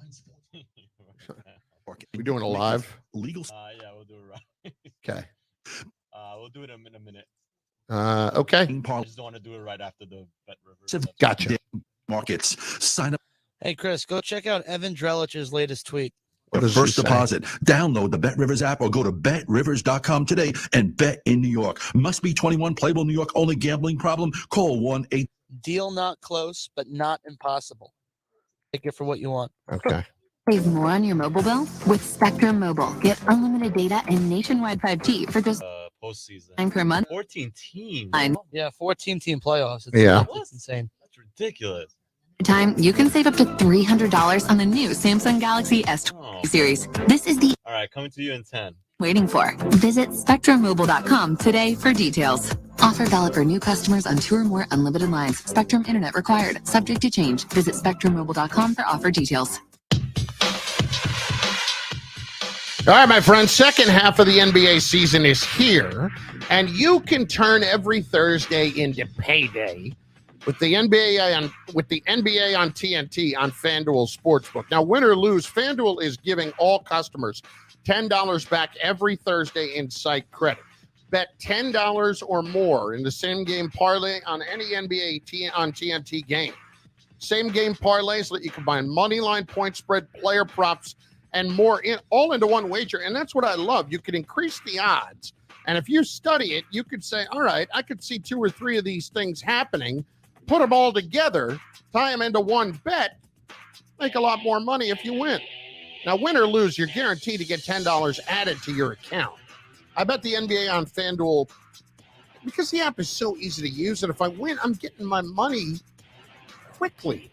Get $10 back every Thursday in site credit, win or lose with TNT Thursdays. And if you're new to FanDuel, sign up with promo code Carlin to get more this NBA season.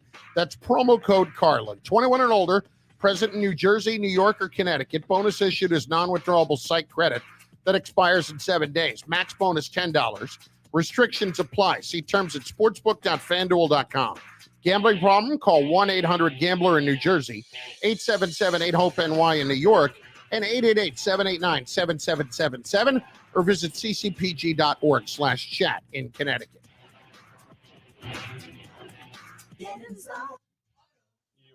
Welcome to AutoZone. What are you working on today? Starting trouble. No one likes that. We'll get you set up for some stronger starts. You might just need a fresh charge, and we'll take care of that free of charge. But if it is time for a new battery, we've got replacement batteries that'll fit your needs, starting at just $69.99. You can learn more about our battery selection at AutoZone.com. That's what makes us America's #1 battery destination. Get in the zone, AutoZone. Claim based on data from the NPD Group 2021. Cutting the price of your wireless bill feels good. Really good. Actually, it feels great. You should try it out. So cut your bill by switching to Straight Talk Wireless. Now offering our $45 Silver Unlimited plan with 5 gigabytes of hotspot and nationwide 5G on America's largest, most dependable networks. The $45 Silver Unlimited plan from Straight Talk. Straight Talk Wireless. No contract, no compromise. A month equals 30 days. See terms and conditions at straighttalk.com. 5G capable device required. Actual availability, coverage, and speed may vary. Dave Rothenberg with you here to tell you about my friends at Bathfitter. Now, they converted my kids' bathtub to a shower, did a great job. With only one installer in my home, the process was amazing and no demolition, which keeps the cost down. Bathfitter is a permanent solution done in as little as just 1 day, plus a lifetime guarantee for as long as you own your home. Join the 2 million happy customers like me and design your bath online at bathfitterdesign.com. Right now, you'll get 0% interest, so start designing yours today at bathfitterdesign.com. There's only one Bathfitter. Now at T-Mobile, you can get the incredible iPhone 13 on us on the network with more 5G bars in more places. This is the year, Amelia. The year I become a famous influencer. Oh, yeah? Why's that? I just got the new iPhone 13 at T-Mobile. It has the most advanced dual camera ever on an iPhone. So my videos and photos are gonna look amazing. And check it out. I have 5G, even out here. Whoa. I'll be able to post tons of content. Plus, influencers gotta stay fresh, you know? Nice. So, where are you gonna learn to sing or dance or something? Better. Yodeling. Ooh, let's hike up that hill and do a live stream. Yodeling. I'm good. Thanks. Head into Have you T-Mobile prepared today, because when your you statement of switch, regret? You can get the new iPhone 13 on us on every plan with eligible trade-in. All on T-Mobile's 5G network with more 5G bars in more places. Phone via 24 monthly bill credits with qualifying new line plus tax for well-qualified customers. Contact us before canceling service to continue remaining bill credits or credit stop and balance on required finance agreement is due. T-Mobile is America's largest 5G network. Details at T-Mobile.com. PSE&G offers energy-saving programs and products for your home, your workplace, and everywhere in between. Count on us for everything from expert advice and professional energy assessments to instant discounts and rebates on Energy Star certified lighting and appliances. Come back and say. When you're ready to start using less energy and enjoying lower costs each month, we're here to help. Visit pseg.com/energy efficiency today. All right, I don't want to call this news, so to speak, but yeah, I mean, let's call it the latest in terms of the developments. Kind of breaking news. Evan Drelich of The Athletic tweets, sources, deal not close, but not impossible. Competitive balance tax thresholds, the pre-arbitration pool, the big issues, among others. MLB has proposed 2 choices, a 14-team expanded playoff with a minimum for salary for players for $700,000, or a 12-team expanded postseason playoff with a $675 minimum salary. We can't get too tied up in all the numbers. Just keep working, dude. Just keep going up. Keep going. Andy Martino just tweeted this at Martino NYC. MLB and the PA still far apart on numbers, but are gearing up to work deep into the night. Long way to go, but if there was no chance, they wouldn't be talking. They are hard at work on this. Can we just talk about the idea of 14 teams in the playoffs, first of all? I mean, we're getting to NBA, NHL levels here, where it's hard not to make the playoffs. 14 teams in the playoffs. Dear God. I mean, come on. We're getting absolutely ridiculous at this point. And I know it's money. And I know we'll all be watching, and I know we'll all be locked in at the end of the year on every last regular season game and hoping that makes, it all the more exciting going down the stretch of the year. But 14 teams, you're going to have a couple of under 500 teams make the postseason. It's going to happen if we get to that point. And we are going to get to 14. Make no mistake, because that is the player's biggest chip in all of this. I want to spend a minute here before I get back to the calls at 800-919-3776 on Tom Thibodeau and the Knicks and what we saw yesterday. It's clear when you're playing Jericho Sims a lot more that you are going to focus on the development of younger players. And it feels like that edict came down from up above, because no Taj Gibson, and, thank the good Lord for that. I'm making the sign of the cross right now. But, the thing that really is going to be interesting down the stretch is how the younger players react and develop and play better as they get more minutes, if they're going to get more minutes here. Now, there's still an awful lot of time here on the floor for the likes of Alec Burks and such. But when we're going to get a chance to see some of the other guys with some increased minutes, like, I don't need 34 minutes from Alec Burks. At least I got 17 from Reddish. I got 26 from Quickly. And by the way, you have to admit, when you watch Reddish a little bit, it is just kind of joyous with some of the plays that he's capable of making. There are times he looks bad, but I mean, what do I expect right now with the little amount that he's playing and has played, frankly? Obi Toppin's still stuck at 16 minutes yesterday.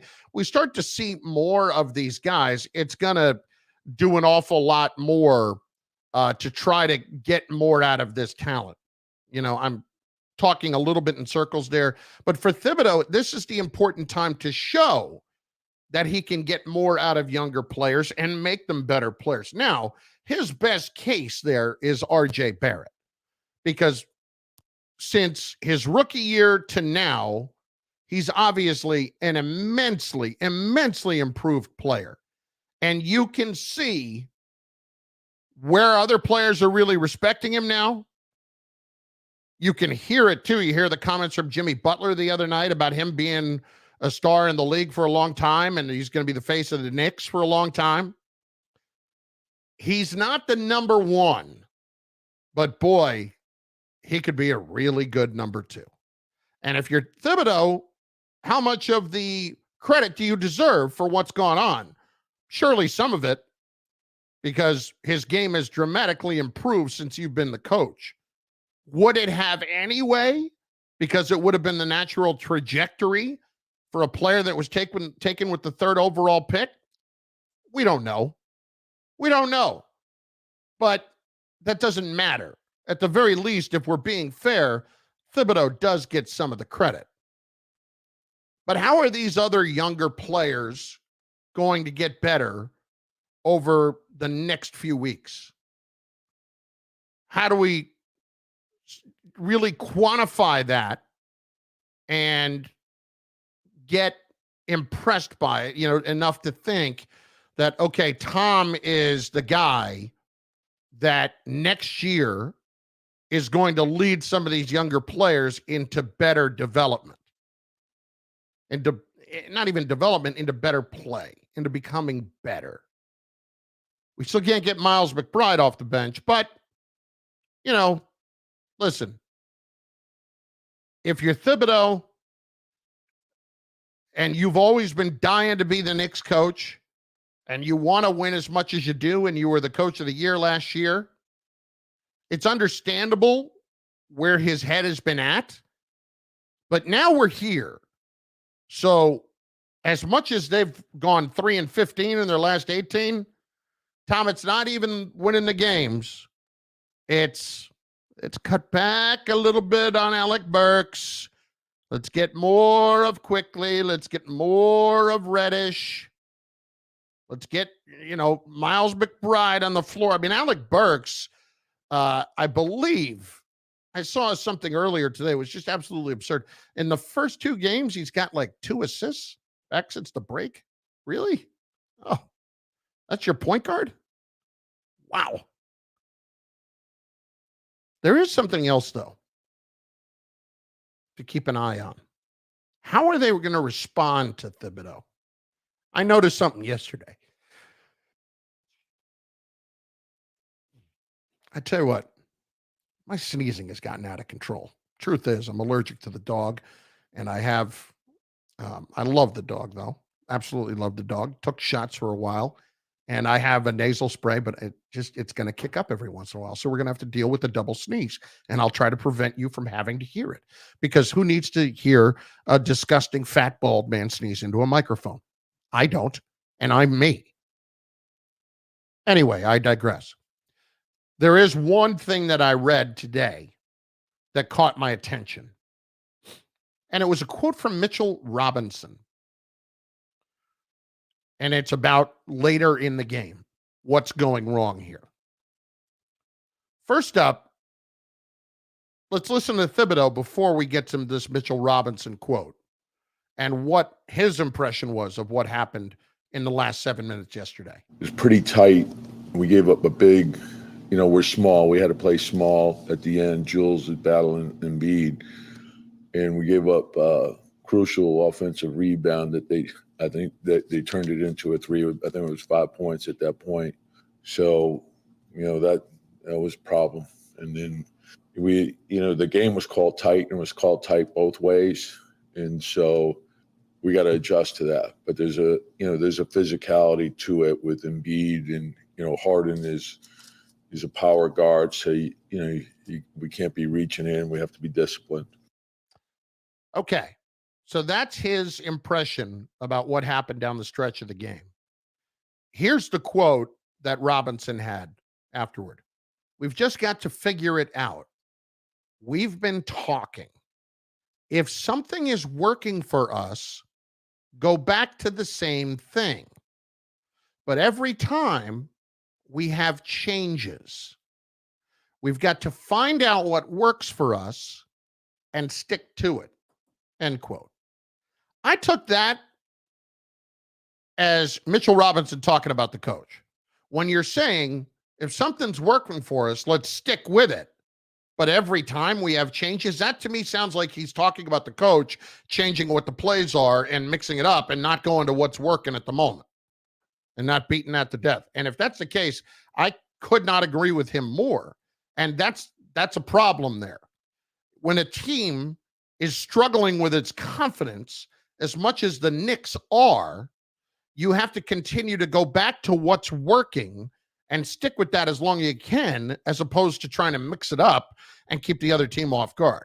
I'm with Robinson on that. If that is exactly what he was talking about, it sounds to me like that's what he was talking about.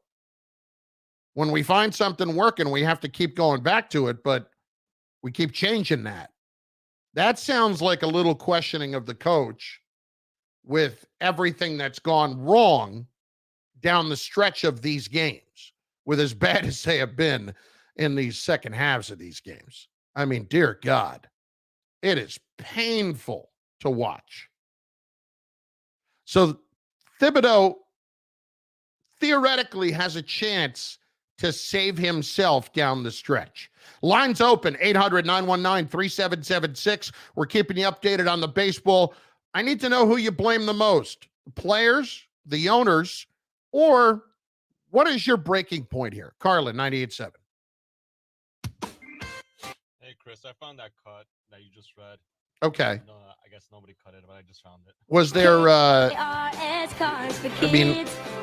does he clarify it at all? Yeah, he did say that. He didn't clarify, but he just the thing you just read, he did say. Okay. I'll send it to you if anything. If you want to play it late. Kids, 1-877 Cars for Kids. Donate your car today.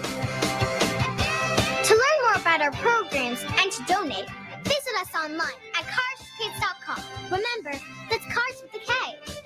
Pickup is quick and easy.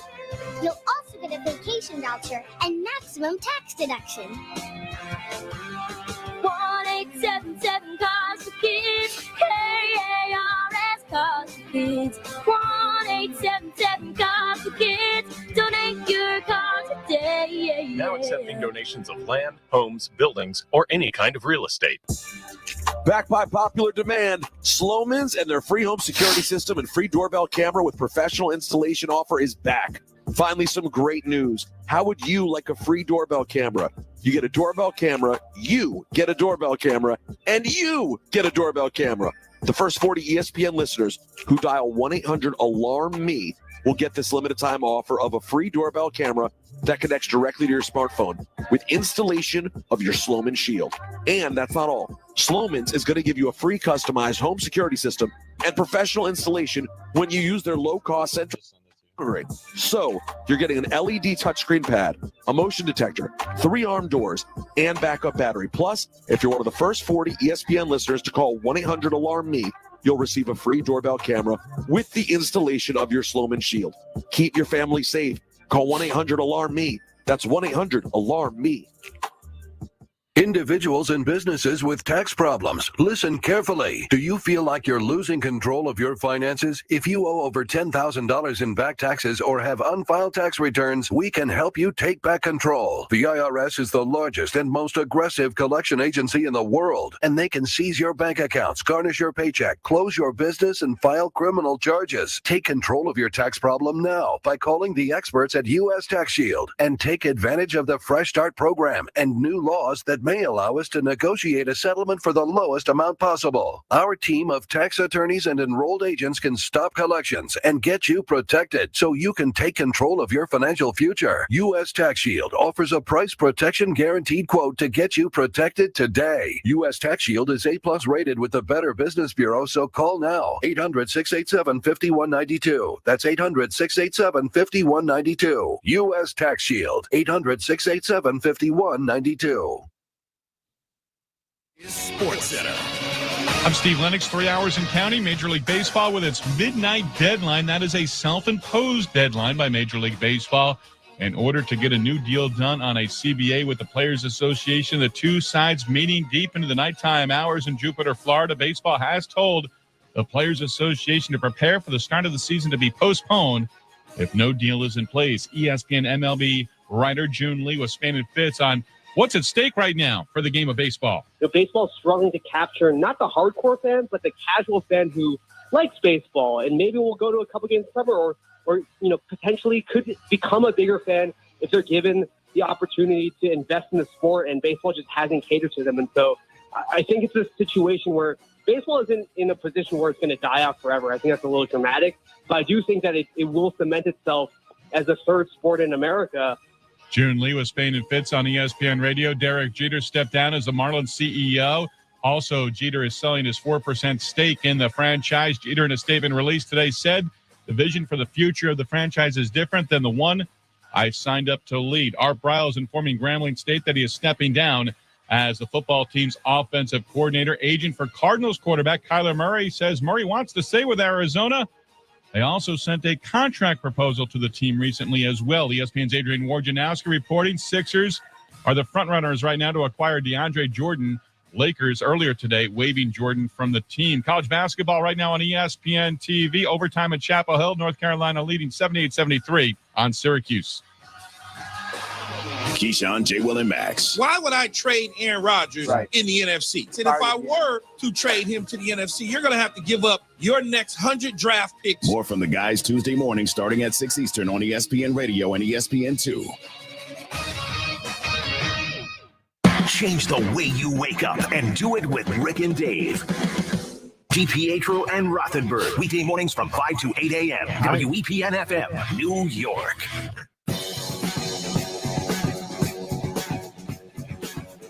You're listening to Chris Carlin on 98.7 ESPN. Great job out of Brian Mungia. Just went back, got the sound of Mitchell Robinson from yesterday. So I want to take a listen to that. Calls 800-919-3776. Still waiting on more from baseball. Sounds like they're inching, but they're still not particularly close. But it looks like they still want to keep working at it because they've seen some movement. All right, I'll bite. Maybe I want to try to be a little bit optimistic that this can happen. Let's hear the Mitchell Robinson from yesterday regarding what happened later in the game. And let's see if we can tell from the tone as to what he meant here. We just got to figure it out. I mean, we just have to figure it out. We don't, we just got to sit, talk, and, if something working for us, just go back to the same thing. But every time we try to change, it's like, we just got to find out what works for us and stick to it. I mean, okay, I kind of get it.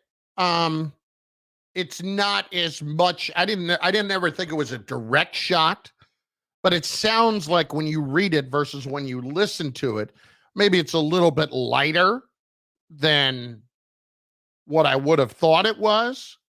But to me, that's let's listen one more time. We just got to figure it out. I mean, we just have to figure it out. We don't, we just got to sit, talk, and, if something working for us, just go back to the same thing. But every time we try to change, it's like,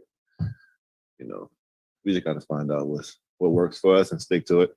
Yeah, I mean, there is a little bit of coded language in there about like, let's just, when something's working, let's not alter what we're doing.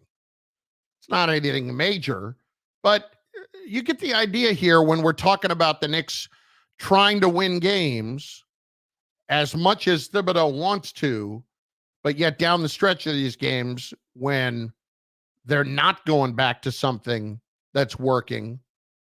Well, you ask the question, why wouldn't you? And whose idea is that? Well, there's one direction all of that information would point. 800-919-3776. Let us check in with Merritt in Long Island next. 98.7 ESPN. Merritt, what's going on?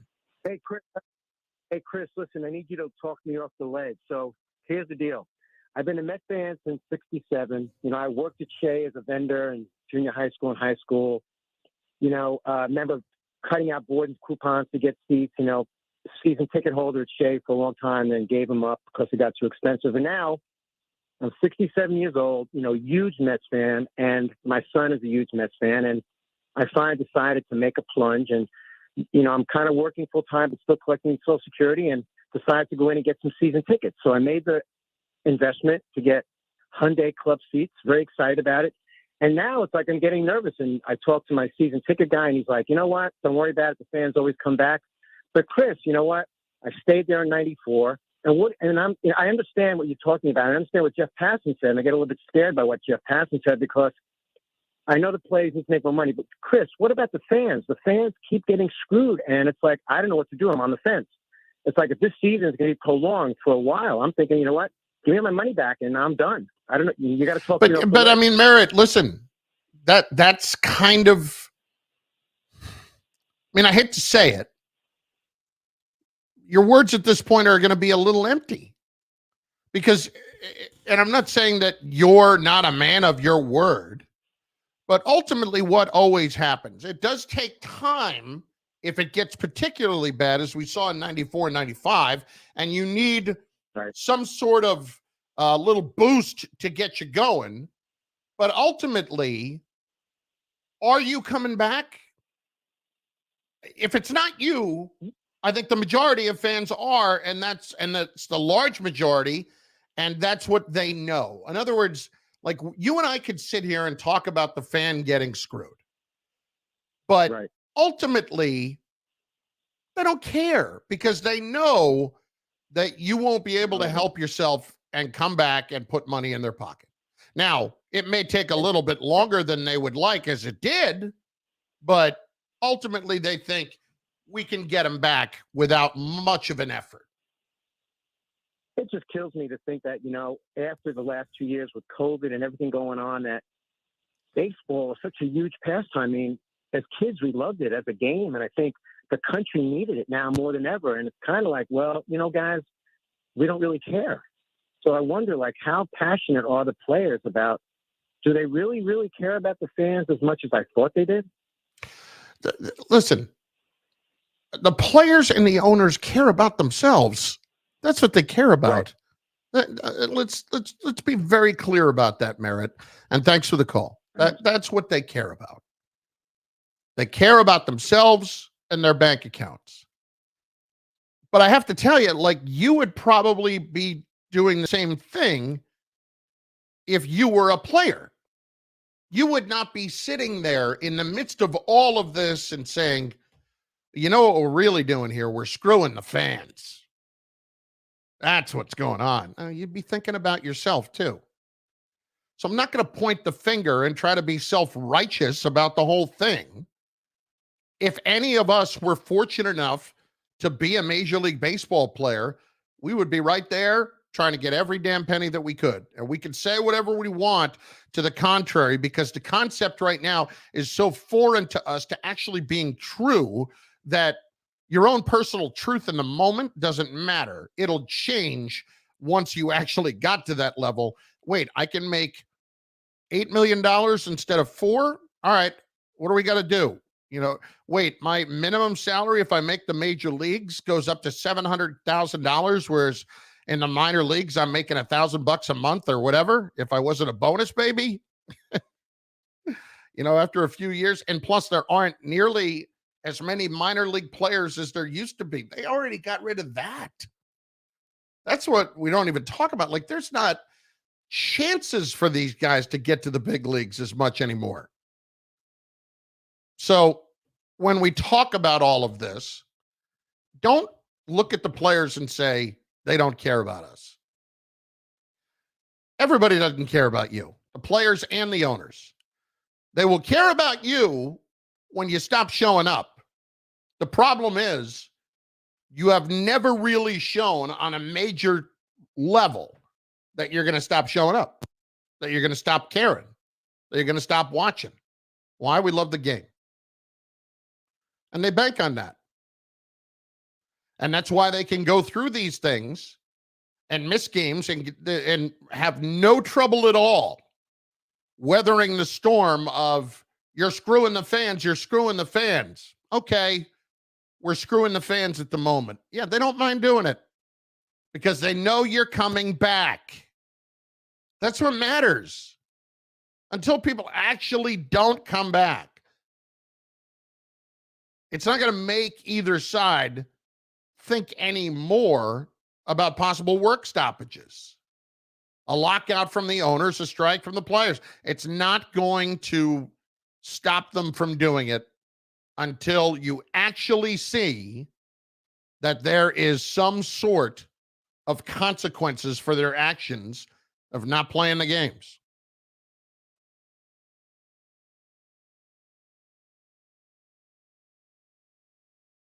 All kinds of tweets are coming in right now.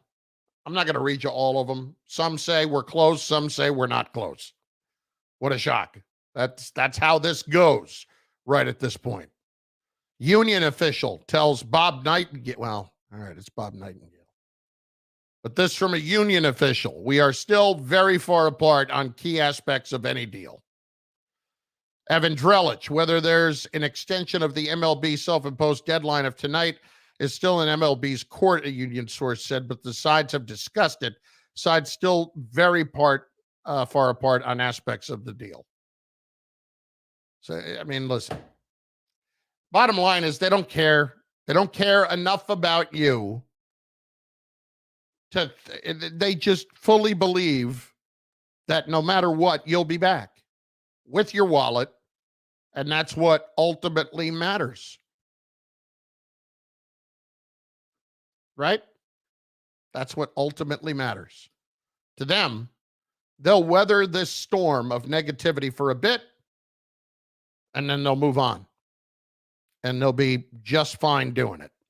It's Carlin. What you just said is one of the most insanely idiotic things I have ever heard. At no point in your rambling, incoherent response were you even close to anything that could be considered a rational thought.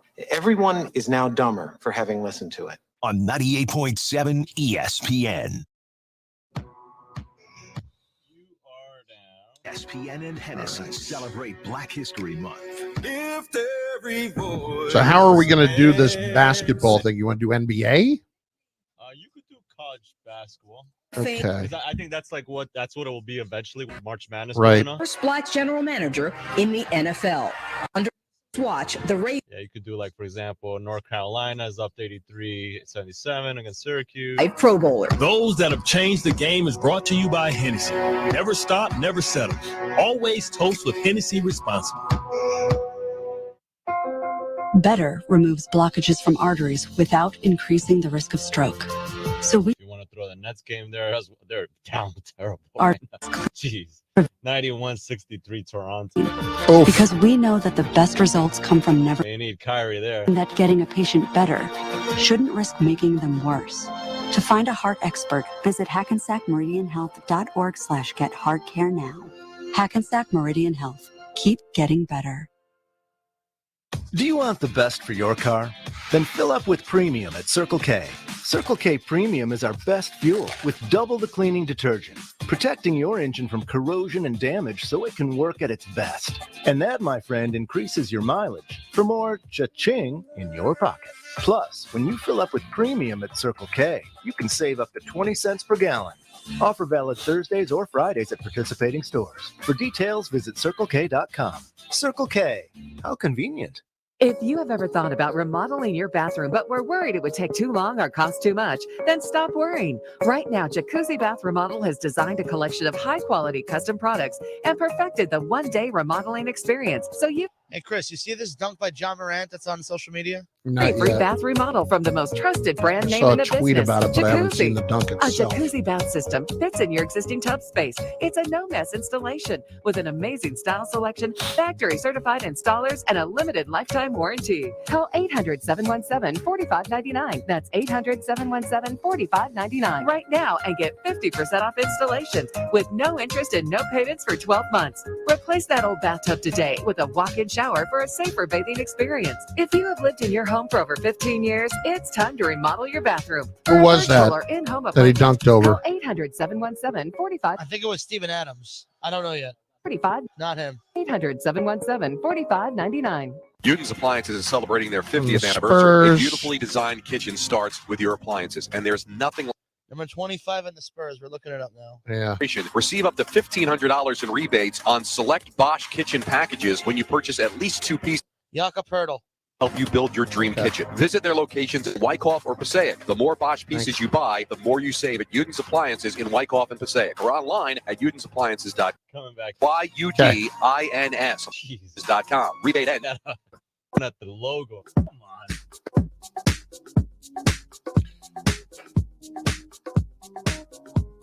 John Morant's going to be the best player in this game in a couple of years. He's inching up on it already. I mean, it's what he's doing. He just posterized isn't the word. Jakob Pertl is going to have nightmares over what John Morant just did to him, dunking over him in the Spurs game. 800-919-3776. 800-919-ESPN. It's Carlin with you. My friends, this 98.7 ESPN Hoops Update brought to you by the Quick View at-home OTC COVID-19 test. In 10 minutes, you can get rapid results in the privacy of your home. Take charge. Pick up a Quick View at-home OTC COVID-19 test today. Learn more at quickviewathome.com. And by the way, those are excellent. When I had COVID about I don't know, a month and a half ago, I was using those exact ones, and they are tremendous. And I don't get paid by QuickView. I'm just telling you on my own. Those were very, very easy to use. Couple of college basketball notes. It basically a bubble game for both Syracuse and North Carolina. In OT, North Carolina wins it 88-79. Syracuse likely didn't have much of a chance, but North Carolina now 21-8, 13-5 in the ACC. So that certainly will help their opportunities here to try to get in. Iowa's blowing out Northwestern. Baylor and Texas. Texas got an 8-5 lead over Baylor very early. And that, I don't know if I can call what the Nets are doing tonight. Basketball. I mean, let's get a ruling here from Brian Mungia, our resident arbitrator. Brian, the latest score of the Nets game, Raptors 94, Nets 67. Is this, by definition, actual basketball? No. I was laughing at a tweet earlier from Christian Winfield that says that the Brooklyn Nets fans are getting restless. I was like, well, yeah. Yes, no Kyrie, he is. You don't have no KD. Yeah, no Ben Simmons yet. This is a terrible team right now. I mean, it is. So the starting five tonight. Mm-hmm. Bruce Brown, James Johnson, Andre Drummond, Patty Mills, Seth Curry. Oofa. Yeah. LaMarcus Aldridge has 13 tonight. Of course, he's a minus 17 on the evening. It's amazing what Kyrie does to this team. Oh, my God. Wow. Wouldn't matter if they were in Toronto. We couldn't play there either. So, good point. You know, people are getting bent out of shape about it. Look, we get it. It's all stupid right now. All the rules are so all over the map. Bottom line is, you want to blame somebody, blame Kyrie. He's the one that's doing this for his purpose. And I give him credit for standing up for what he believes in. That's awesome. The problem is that basketball is not nearly the level of priority to Kyrie Irving that the Nets need it to be right now. We've seen, as we did the other night, what a difference he makes on the team. And I'm not going to get wrapped up in the stupidity of all the rules now, because they are. We have reached that level of just absolutely dumb about who's allowed to do what where. Beyond dumb. Like, idiocy. By definition, like you'd have to go and see what the actual IQ number is for idiocy. And that's the level that we're at with all the rules right now. Now, having said that, Kyrie's going to be playing at home in the playoffs. He's going to be. Like, that's going to get settled by then. That's pretty clear. I wouldn't worry about that. I really wouldn't at this point. What I'm curious about is how Ben Simmons' back is hurt. Really? His back's hurt? How? You're not playing. You're going to learn very fast that for many, many different reasons. So did he learn from James Harden, I guess? I guess. Now James Harden is unbelievable. So he's back to James Harden. So yeah, I didn't even get into that from yesterday because, listen, do I need to bring up the fact that for a Knick fan, that was a thorough embarrassment yesterday? That they are in your building chanting MVP for Embiid. That the Sixers fans took over Madison Square Garden and just absolutely ran you out of the building in the final 7 minutes of the game. I mean, do I need to bring that up? I don't. I mean, I just did, but I thought about it earlier tonight as I'm making out my list of things that I want to get into. And I'm thinking, does that make the list of bigger topics of the evening? No, it doesn't, because you're in pain already, and I don't need to continue to hammer you with it. And I'm sure you felt it yesterday. It had to be tough to watch. And it had to be tough to listen to more than anything, because through the course of the game, you obviously knew, based on what we were hearing, that it was an exceptionally mixed crowd in terms of the fans. All right. Let's do it.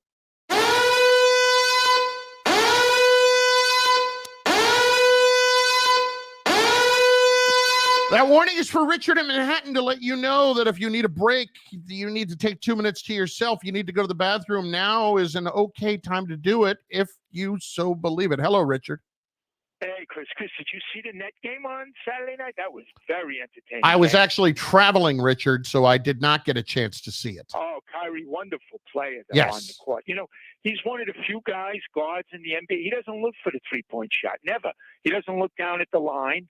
He just looks to bring the ball to as close as he can to the basket, and he settles for the 14, 12-footer. If he can get to the hole, he goes strong. Great player to watch on on TV. Oh, he's a Great joy. game. He's a joy to watch. He's different. He's really different than the other players. All these callers that say it's a three-point game, that's all they do. He's not like that. He's looking to get the best.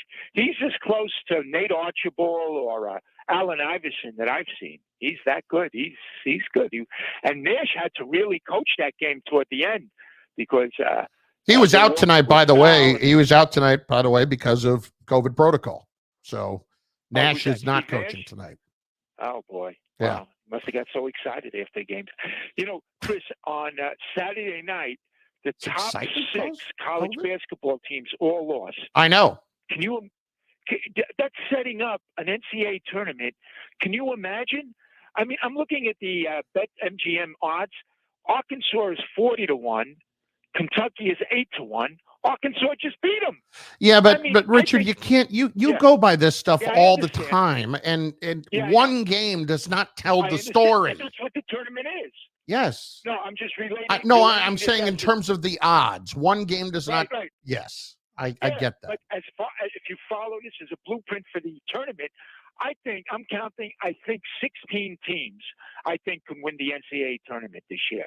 I don't think 16. that happens. I think every year it's going to get even wider and wider. I think it's good, and thanks for the call, Richard. I think it's good for the sport to have a lot of possibilities, not just one team running away with it or 2 or 3 running away with it. I think it's good for the sport that you have that much intrigue. And in college basketball, there is that much intrigue. There are a lot of teams that will make the tournament that have a chance to do something. And there will actually be a lot of teams that don't make the tournament that are still pretty good teams. Let's hit Steve in Rockland County. Steve, what's going on tonight? How are you? Hey, Chris, you know what? Steve, let me ask you a question before we get anywhere here. Steve, let me ask you one question real quick, okay? Sure. I haven't been up to Rockland in a while. Is there still Rick's Club American? Is that still alive and kicking or not? Certainly is. It is. All right. I used to live right near there in Congers. No kidding. I know. Okay. A long time ago, but I did. Right by that lake. Anyway, so Chris, everyone should be reminded who have something. Who yes, the players make an obscene amount of money.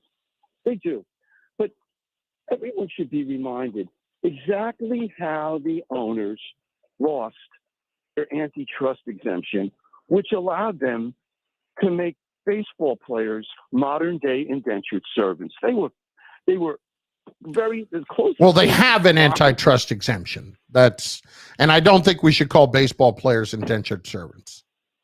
No, not now. They were though. No, Before free agency, they were, Chris. No, that's not. They're two different things. They're two different things. That was not. That's not their antitrust exemption. That's not what that is. The antitrust exemption is still there. But you're talking about Kurt Flood suing for his right to decide where he wanted to play when he was getting traded. Right. And then suddenly the baseball owners, who for years had told the greatest players, name the greatest, Mickey Mantle, Willie Mays, Henry S. What were they told when they went to the contract? We're not making money. This is a kid's game. We don't make money. And then Kirk Flood forced Major League Baseball to show everyone their books. And the revelation was such that, that was a congressional order, I'm pretty sure. And then they said, okay, guess what? These guys, you can't do this to these guys anymore. It's wrong. All right? So, when Mickey Mantle held out for one day for an extra $2,000 at the end of the night, at the beginning of the 1960 season, the Yankee owners and their friends in the media painted him to be some ungrateful, miserable, greedy person, which most of the people, a lot of the people who are listening right now, don't even know about that. Yeah. All right. And look at the years he had starting in 1956, and look at the year he had in 60. And they told him, no, you're not making it. You're not good enough. I think they gave him a $2,000 raise. You know what? The owners, it's like the only people who are more greedy than the players are the owners, Chris. Yes, of course, Steve. Thanks for the call. That's exactly what's going on. This is why listen, I've understood it, but the reason that fans generally blame the players in these instances more than the owners is because, as they say, they're playing a game and they get paid a ridiculous amount of money to do it. And I'd play it for free. No, you wouldn't. Not when you got there, you wouldn't. Not when everybody else is getting paid, you wouldn't. And you know what the players make because it's public. What the owners make is never public. In the rare instance, like it was this year with the Braves, it's never public. They make hundreds of millions of dollars. The Braves made $110 million profit last year. Before the World Series, they made $110 million profit. Come on.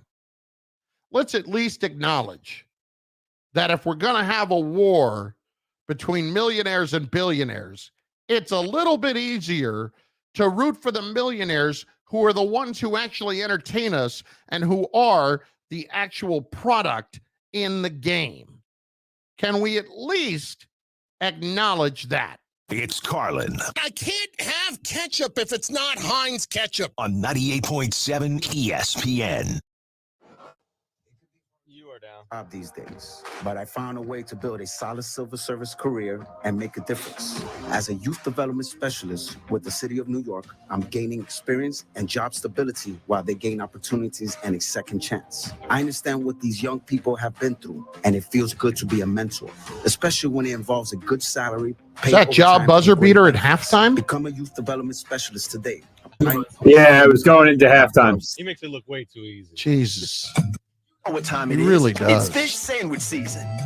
Literally, the Knicks have the worst luck. Like, take a pick right behind them. Like, John Morant, Steph Curry. Come on. Buttered brioche buns. Top player you need is right there. It's tartar sauce. What's not to... You can't get it. It's right before you. Need to order. So what are you waiting for?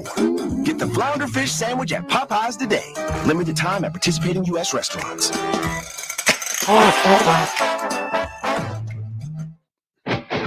BetMGM welcomes you with a special offer on the NBA. Simply place a $10 moneyline wager on any game. If either team hits a three-pointer, you win $200 in free bets. Just use the bonus code ANITA200. That's ANITA 200. Plus, you'll earn BetMGM rewards points that can be redeemed for online bonuses or converted into comps for rooms, restaurants, and more at MGM resorts nationwide. BetMGM is proud to be an authorized gaming partner of the NBA. Download the app or go to BetMGM.com and use the bonus code ANITA200 to win $200 in free bets. Visit BetMGM.com for terms and conditions. Must be 21 years of age or older to wager and physically present in New York or New Jersey only. New customer offer. All promotions are subject to qualifications and eligibility requirements. Rewards issued as non-withdrawable free bets or site credit. Free bets expire 7 days from when they're first placed. Please gamble responsibly. Gambling problem?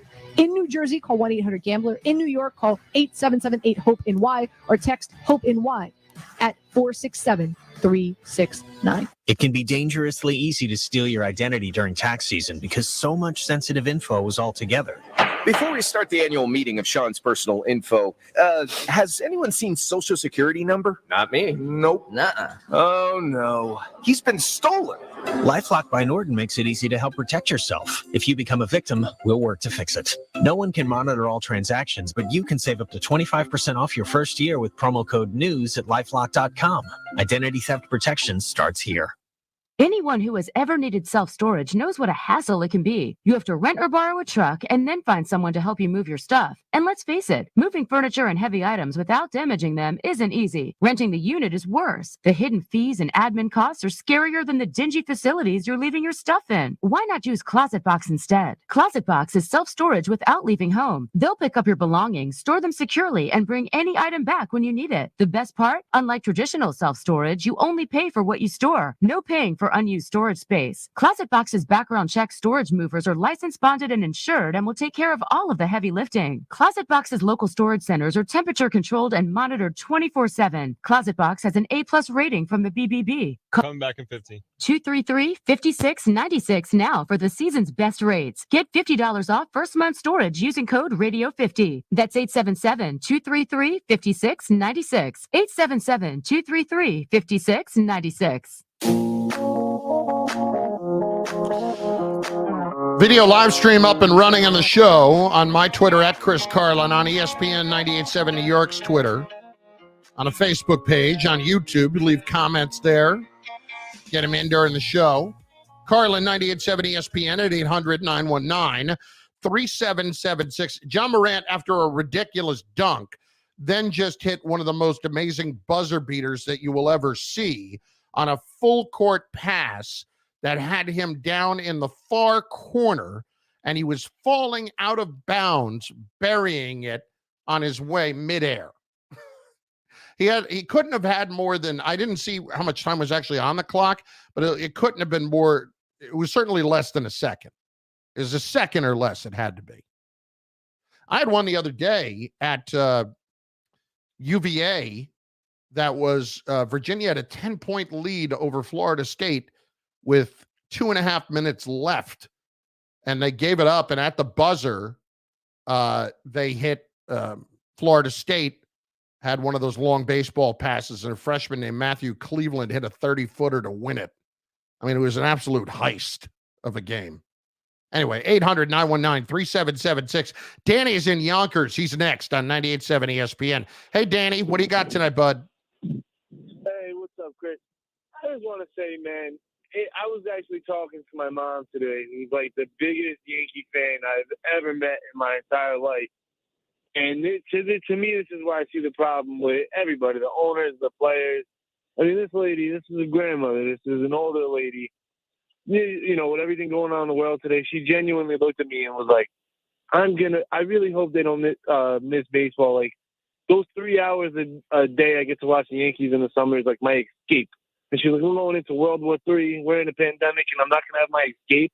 I felt so bad for the lady, you know? I know. And look, it's one thing that I guarantee you that every billionaire owner and every millionaire player is not thinking about tonight is grandma. I hate to put it that way, but it's accurate. I know, man. It's accurate. They are not thinking about her one bit because they know that once they finally play, that she will be back in front of the television set watching. Oh, 100%. It's unfortunate, but it's true. Thanks for the call. Lines are open, 800-919-3776. I haven't gotten enough tonight of the who you blame more for this complete mess. The owners or the players, and really, more so, what your particular breaking point is. That's what I want to know, because I honestly don't believe there is one. We can all talk about there being one. I don't know anybody personally, maybe you do, who has walked away from a sport because of a work stoppage and never, ever, ever gone back as a fan. Never went back.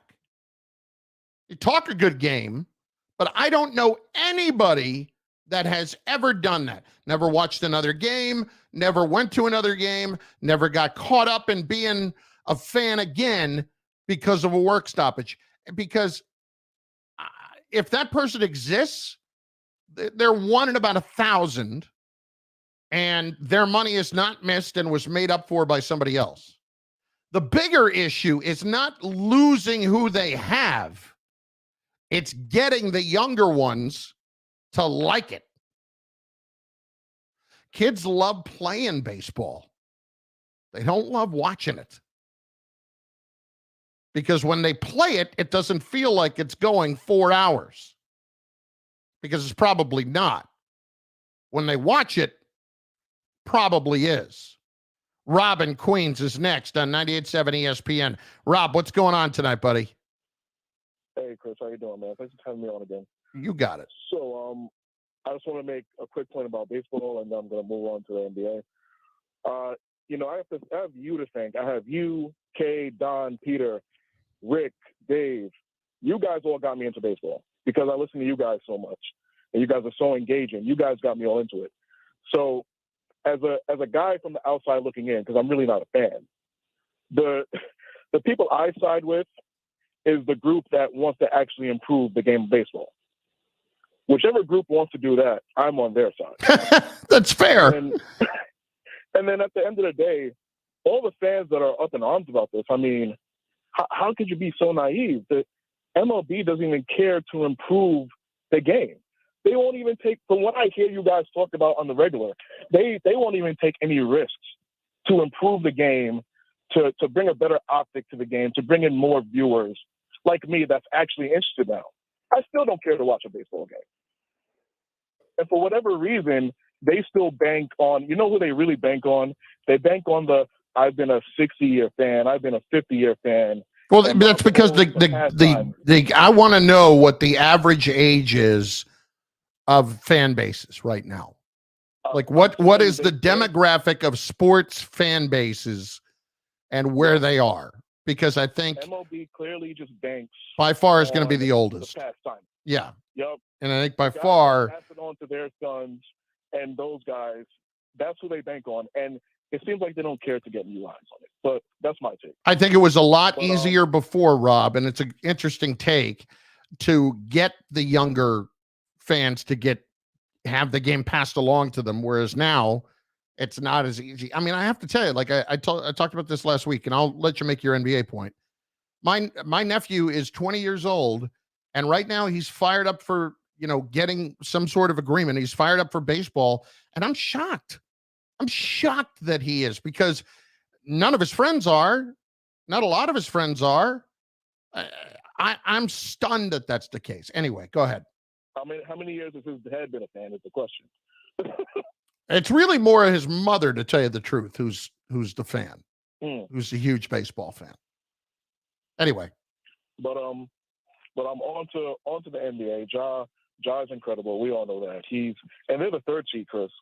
Yeah, I know. They're not going to be an easy out. No, they are not. They are not. They are a very interesting team, and he is, wow, he is just something to watch. He is special. He is special. And how about, everyone says, and this got embarrassed this weekend, but me personally, I got what I wanted.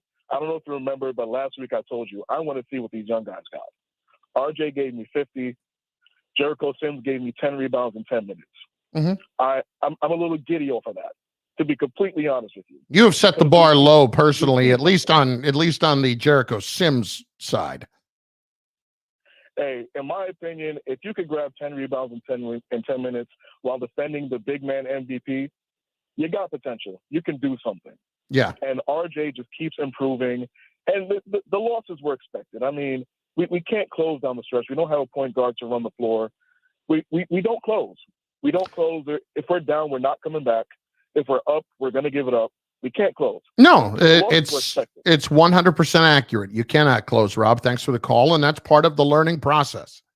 And that's why everything that happened last year had to be treated like it was a bit of a fluke. We've seen fluky seasons before. Remember Todd Bowles' first season with the Jets? They went 10-6. but didn't quite make the playoffs. Like, we knew that was we had an idea that was a fluky season, didn't we? We've seen them before. And so when you got roasted, as you did, by the Atlanta Hawks in the postseason, you should have known what you were dealing with. Hey, Mr. Jeter's out of Miami. But the question is, why? We're going to ask that question, and I maybe answer it. I don't know. It's Carlin. He's a big dumb animal, isn't he, folks? On 98.7 ESPN. 98 point. Your last read here, Chris. Okay. Black History Month. If there is... Let me know when you got it. 1969, Curt Flood changed baseball forever when he refused to trade, pushing back against the sport's reserve clause, which permanently bound a player to the whims of a team. Flood sued Major League Baseball to become a free agent, and the case would make it all the way to the Supreme Court. Though Flood lost the case, his actions led to Major League Baseball abolishing the reserve clause, paving the way for modern free agency. Those that have changed the game is brought to you by Hennessy. Never stop, never settle. Always toast with Hennessy responsibly. All right, my friends. I love betting new player props or game props. And with FanDuel Sportsbook, you can combine prop bets from multiple games and now even multiple sports. It's called Same Game Parlay Plus, found only on FanDuel. Combine NBA player props you love with your favorite NHL scorers for a chance to score an even bigger payout. For instance, next time out, what about tying together a little Ovechkin with a little RJ Barrett? Oh, you see what I'm talking about? Tie them together. I like that. I like that. You don't want to build your own same game parlay? Listen, no problem. You can check out the popular same game parlay section and join bets with other users that they are jumping on. Customers won a total of $1.1 million during the Bucks-Lakers game last month. $1.1 million. And if you're new to FanDuel, sign up with promo code Carlin to get your first bet risk-free up to $1,000. That's promo code Carlin. 21 and older, present in New York, New Jersey, and Connecticut. First online real money wager only. Refund issued as non-withdrawable site credit that expires in 7 days. Restrictions apply. See terms at sportsbook.fanduel.com. Gambling problem? Call 888-789-7777. In Connecticut, 1-800-GAMBLER in New Jersey, or 877-8-HOPE-NY in New York. We can argue. You are down. These are the great tartar sauce, but no one can argue that a fillet of fish could exist without the smooth, perfectly steamed buns that hold it together. Well, no one we want to know. Anyways. Go all in today with a fillet of fish. Get 2 for just $6. Enjoy it with a $1 any size Sprite. Only at McDonald's. Price and participation may vary. Single item at regular price cannot be combined with combo meal. Chris, I was hoping Richard in Manhattan would have got to his point about the 4-point line in the NBA. And products for your home. He never got there. Workplace, oh, well. And everywhere in between. Can't give him 7 hours. Count on us for everything from expert advice and professional energy assessments to instant discounts and rebates on Energy Star certified lighting and appliances. And when you basically, he wanted the 4-point line right by half court. And if a team's down by 3, you can only use the line in the last 30 seconds of the game. Energy efficiency. It's not today. terrible. Wait, aren't these all charitable donations? But I would rather go with the every person counts. The other way. I forget how they're calling it now, but the way they're doing it in the All-Star game. I like that. Can someone help with these 1099? Indeed can help her hire great people. Well, fast. I need Indeed. Indeed, you do. Give it to me one more Our time. hiring Pesek? platform instantly connects you with Pesek. Yeah, Pesek. Okay. Description. Sorry. Visit Indeed.com and get $75 towards your first sponsored job. Terms and conditions apply.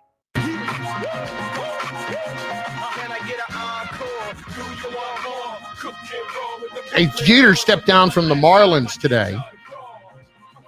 And a little bit of a surprise. A lot of people thinking, well, maybe it has to do with, this whole mess with the players and the owners. It doesn't sound like that to me. I mean, it sounds like in the statement said he was proud to have transformed every aspect of the franchise and reshaping its workforce, while adding that, quote, that said, the vision for the future of the franchise is different than the one I signed up to lead. Now, there have been different stories out there. So does that mean that they didn't want to spend as much money as he would hope this offseason to try to contend? We heard Jeff Passan talking about it earlier, that their minor league system is infinitely better than it was when Jeter got there, that he certainly did a good job with that. You know, they hired Kim Ang. He hired people that he knew, but not like totally buddy-buddy with, people who knew what they were doing. And that's gone reasonably well. And they've built a rotation that could be pretty strong for a while. The question is, are they just going to continue to try to do it and model what the Rays have done? Because that's what it sounded like to me. Jeter was probably sold on the notion that, hey, once we get to a certain point, we're going to start spending some money. And that's clearly not the case. At least that's what I think. Now, I'll ask you this question. No, I won't ask you a question. I'll more tell you not to ask a question. Did he do it because he wants to come back to the Yankees? No. Come on, guys. This is not come back and run the Yankees eventually. That is not what we're dealing with here. And if you think that, I mean, you know, listen, I've been as critical as anybody with Cashman. I'm not handing the reins over to Jeter to be the Yankees president and GM and to run the operation. I do think he's done a nice job with the Marlins, but I'm not doing that at this point. No, absolutely not. I think Jeter wanted to get out because it wasn't what he had hoped it was going to be. So he'll get all the money that he earned the last several years, and he'll get his buyout of the 4% of the team that he owns, which is probably, you know, the valuation of it would say that it's around $40 million, but I think he'll end up getting more than that out of it. I'd be surprised if he didn't. And now there's talk about him being a broadcaster and that ESPN and other places may want to go after him. I tell you, listen, I get it. He's Derek Jeter, but has anything that you have seen ever thought, I got to hear what he's going to say? Because he is a bland interview. I don't know. He doesn't strike me as a guy that would be an awesome analyst, but maybe I'm wrong about that. I don't know. He certainly is more than comfortable in front of a camera, that's for sure. Paul is in Brooklyn. He's next, 98.7 ESPN. Paul, what's going on? Hey, Chris, good evening. Thank you for taking my call. Long-time listener. Actually loved you filling in this week for a couple of slots there during the day. I appreciate that. Good entertainment. But I want to hit a few points on the whole situation between the MLB owners and the players. First and foremost, what's your average age of viewers? 57, 59, almost hitting 60, if I'm not mistaken. I don't know if it's quite that high, but it's not young. Let's say mid-50s. Can we agree on that? I'd probably say younger than that. But anyway, go ahead. All right. Anyhow, average age, those viewers are going to come back. They're still going to watch baseball, even if there's no baseball for the full year. I apologize. It is, you know what? Average age is 57. That was in in 2016. That was 5 years ago. It was 57. So I'm going to assume it's still around in the same area. Let's assume it is. But those viewers right there, they're going to come back. Those are of course. Dedicated, passionate baseball viewers. It's not about them. It's about the guys that they don't have yet. Exactly. Now, honestly, they haven't gotten them the past 10 years, 20 years, 30 years, 40 years, 50 years. I don't think they're ever going to get that particular kind of, let's say, 13, 15, 16, 17-year-olds watching religiously. Even 20-year-olds. I mean, they have a lot of work to do to get them to do that. Absolutely.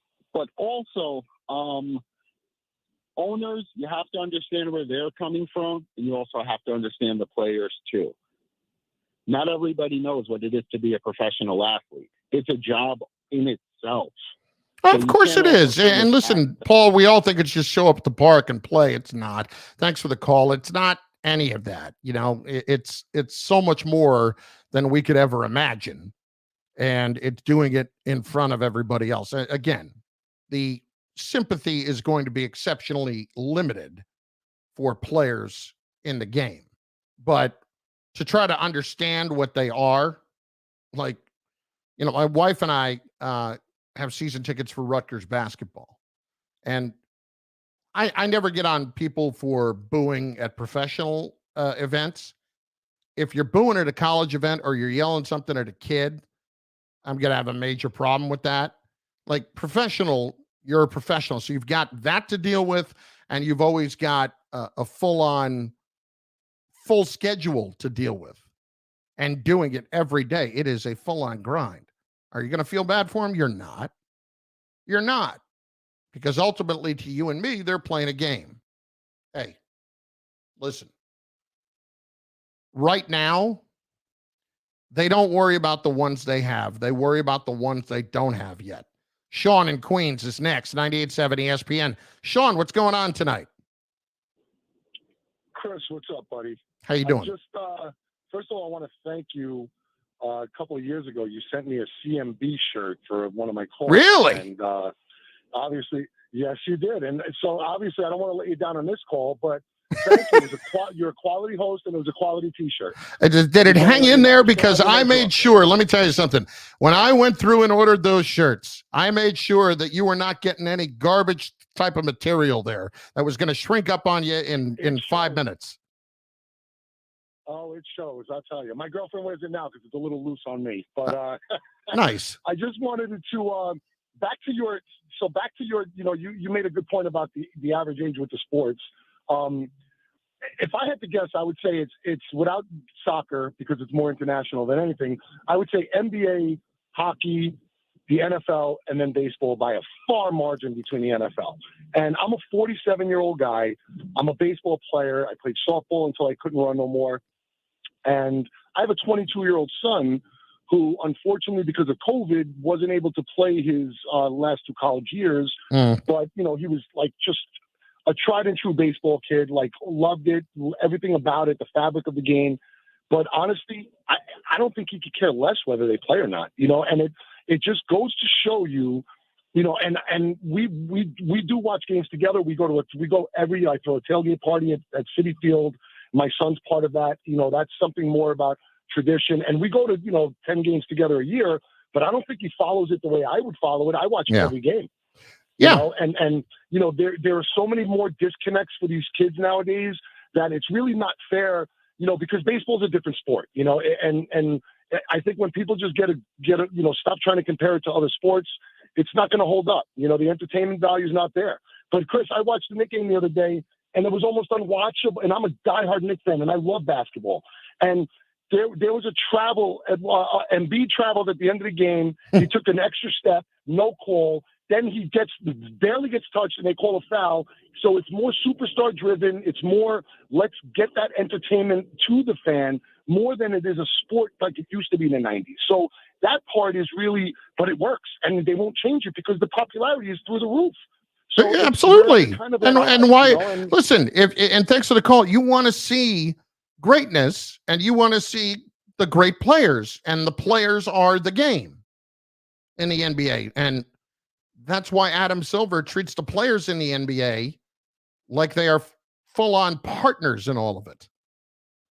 Doug in Long Island is next. Doug, what's going on tonight? How are you, buddy? Hey, Chris, just going to bounce around a bit, but I love this show. This is really great. And I talked to someone recently who said, it was so interesting. They said, I think R.J. Barrett may be the best draft pick the Knicks have had in the last 10 years. And then secondly, the Nets are going to be a tough out. The Knicks were good against Philly until they weren't. And on the Ja Morant piece, I'm just going to say this, and I'm going to say it. I may have said it before, but this is like deja vu. My brother made a ton of mistakes. He did some good things. He created a lot of space, got a lot of picks, left a great GM. and got R.J. Barrett. But I'll tell you this. My young son is a player at Mount Vernon. He was talking to my brother when Magic and Steve were watching Ja Morant. They were on a speaker with him at like halftime, and they were watching Ja Morant at Murray. And Steve said to my son Reese, if I get the number 1 pick, I'm taking him. They'll probably run me out of town, but I'm not taking another contract anyway. But he said, I'm going to take this kid. He's going to change the game. He said that, and I mean, I'm looking at this guy.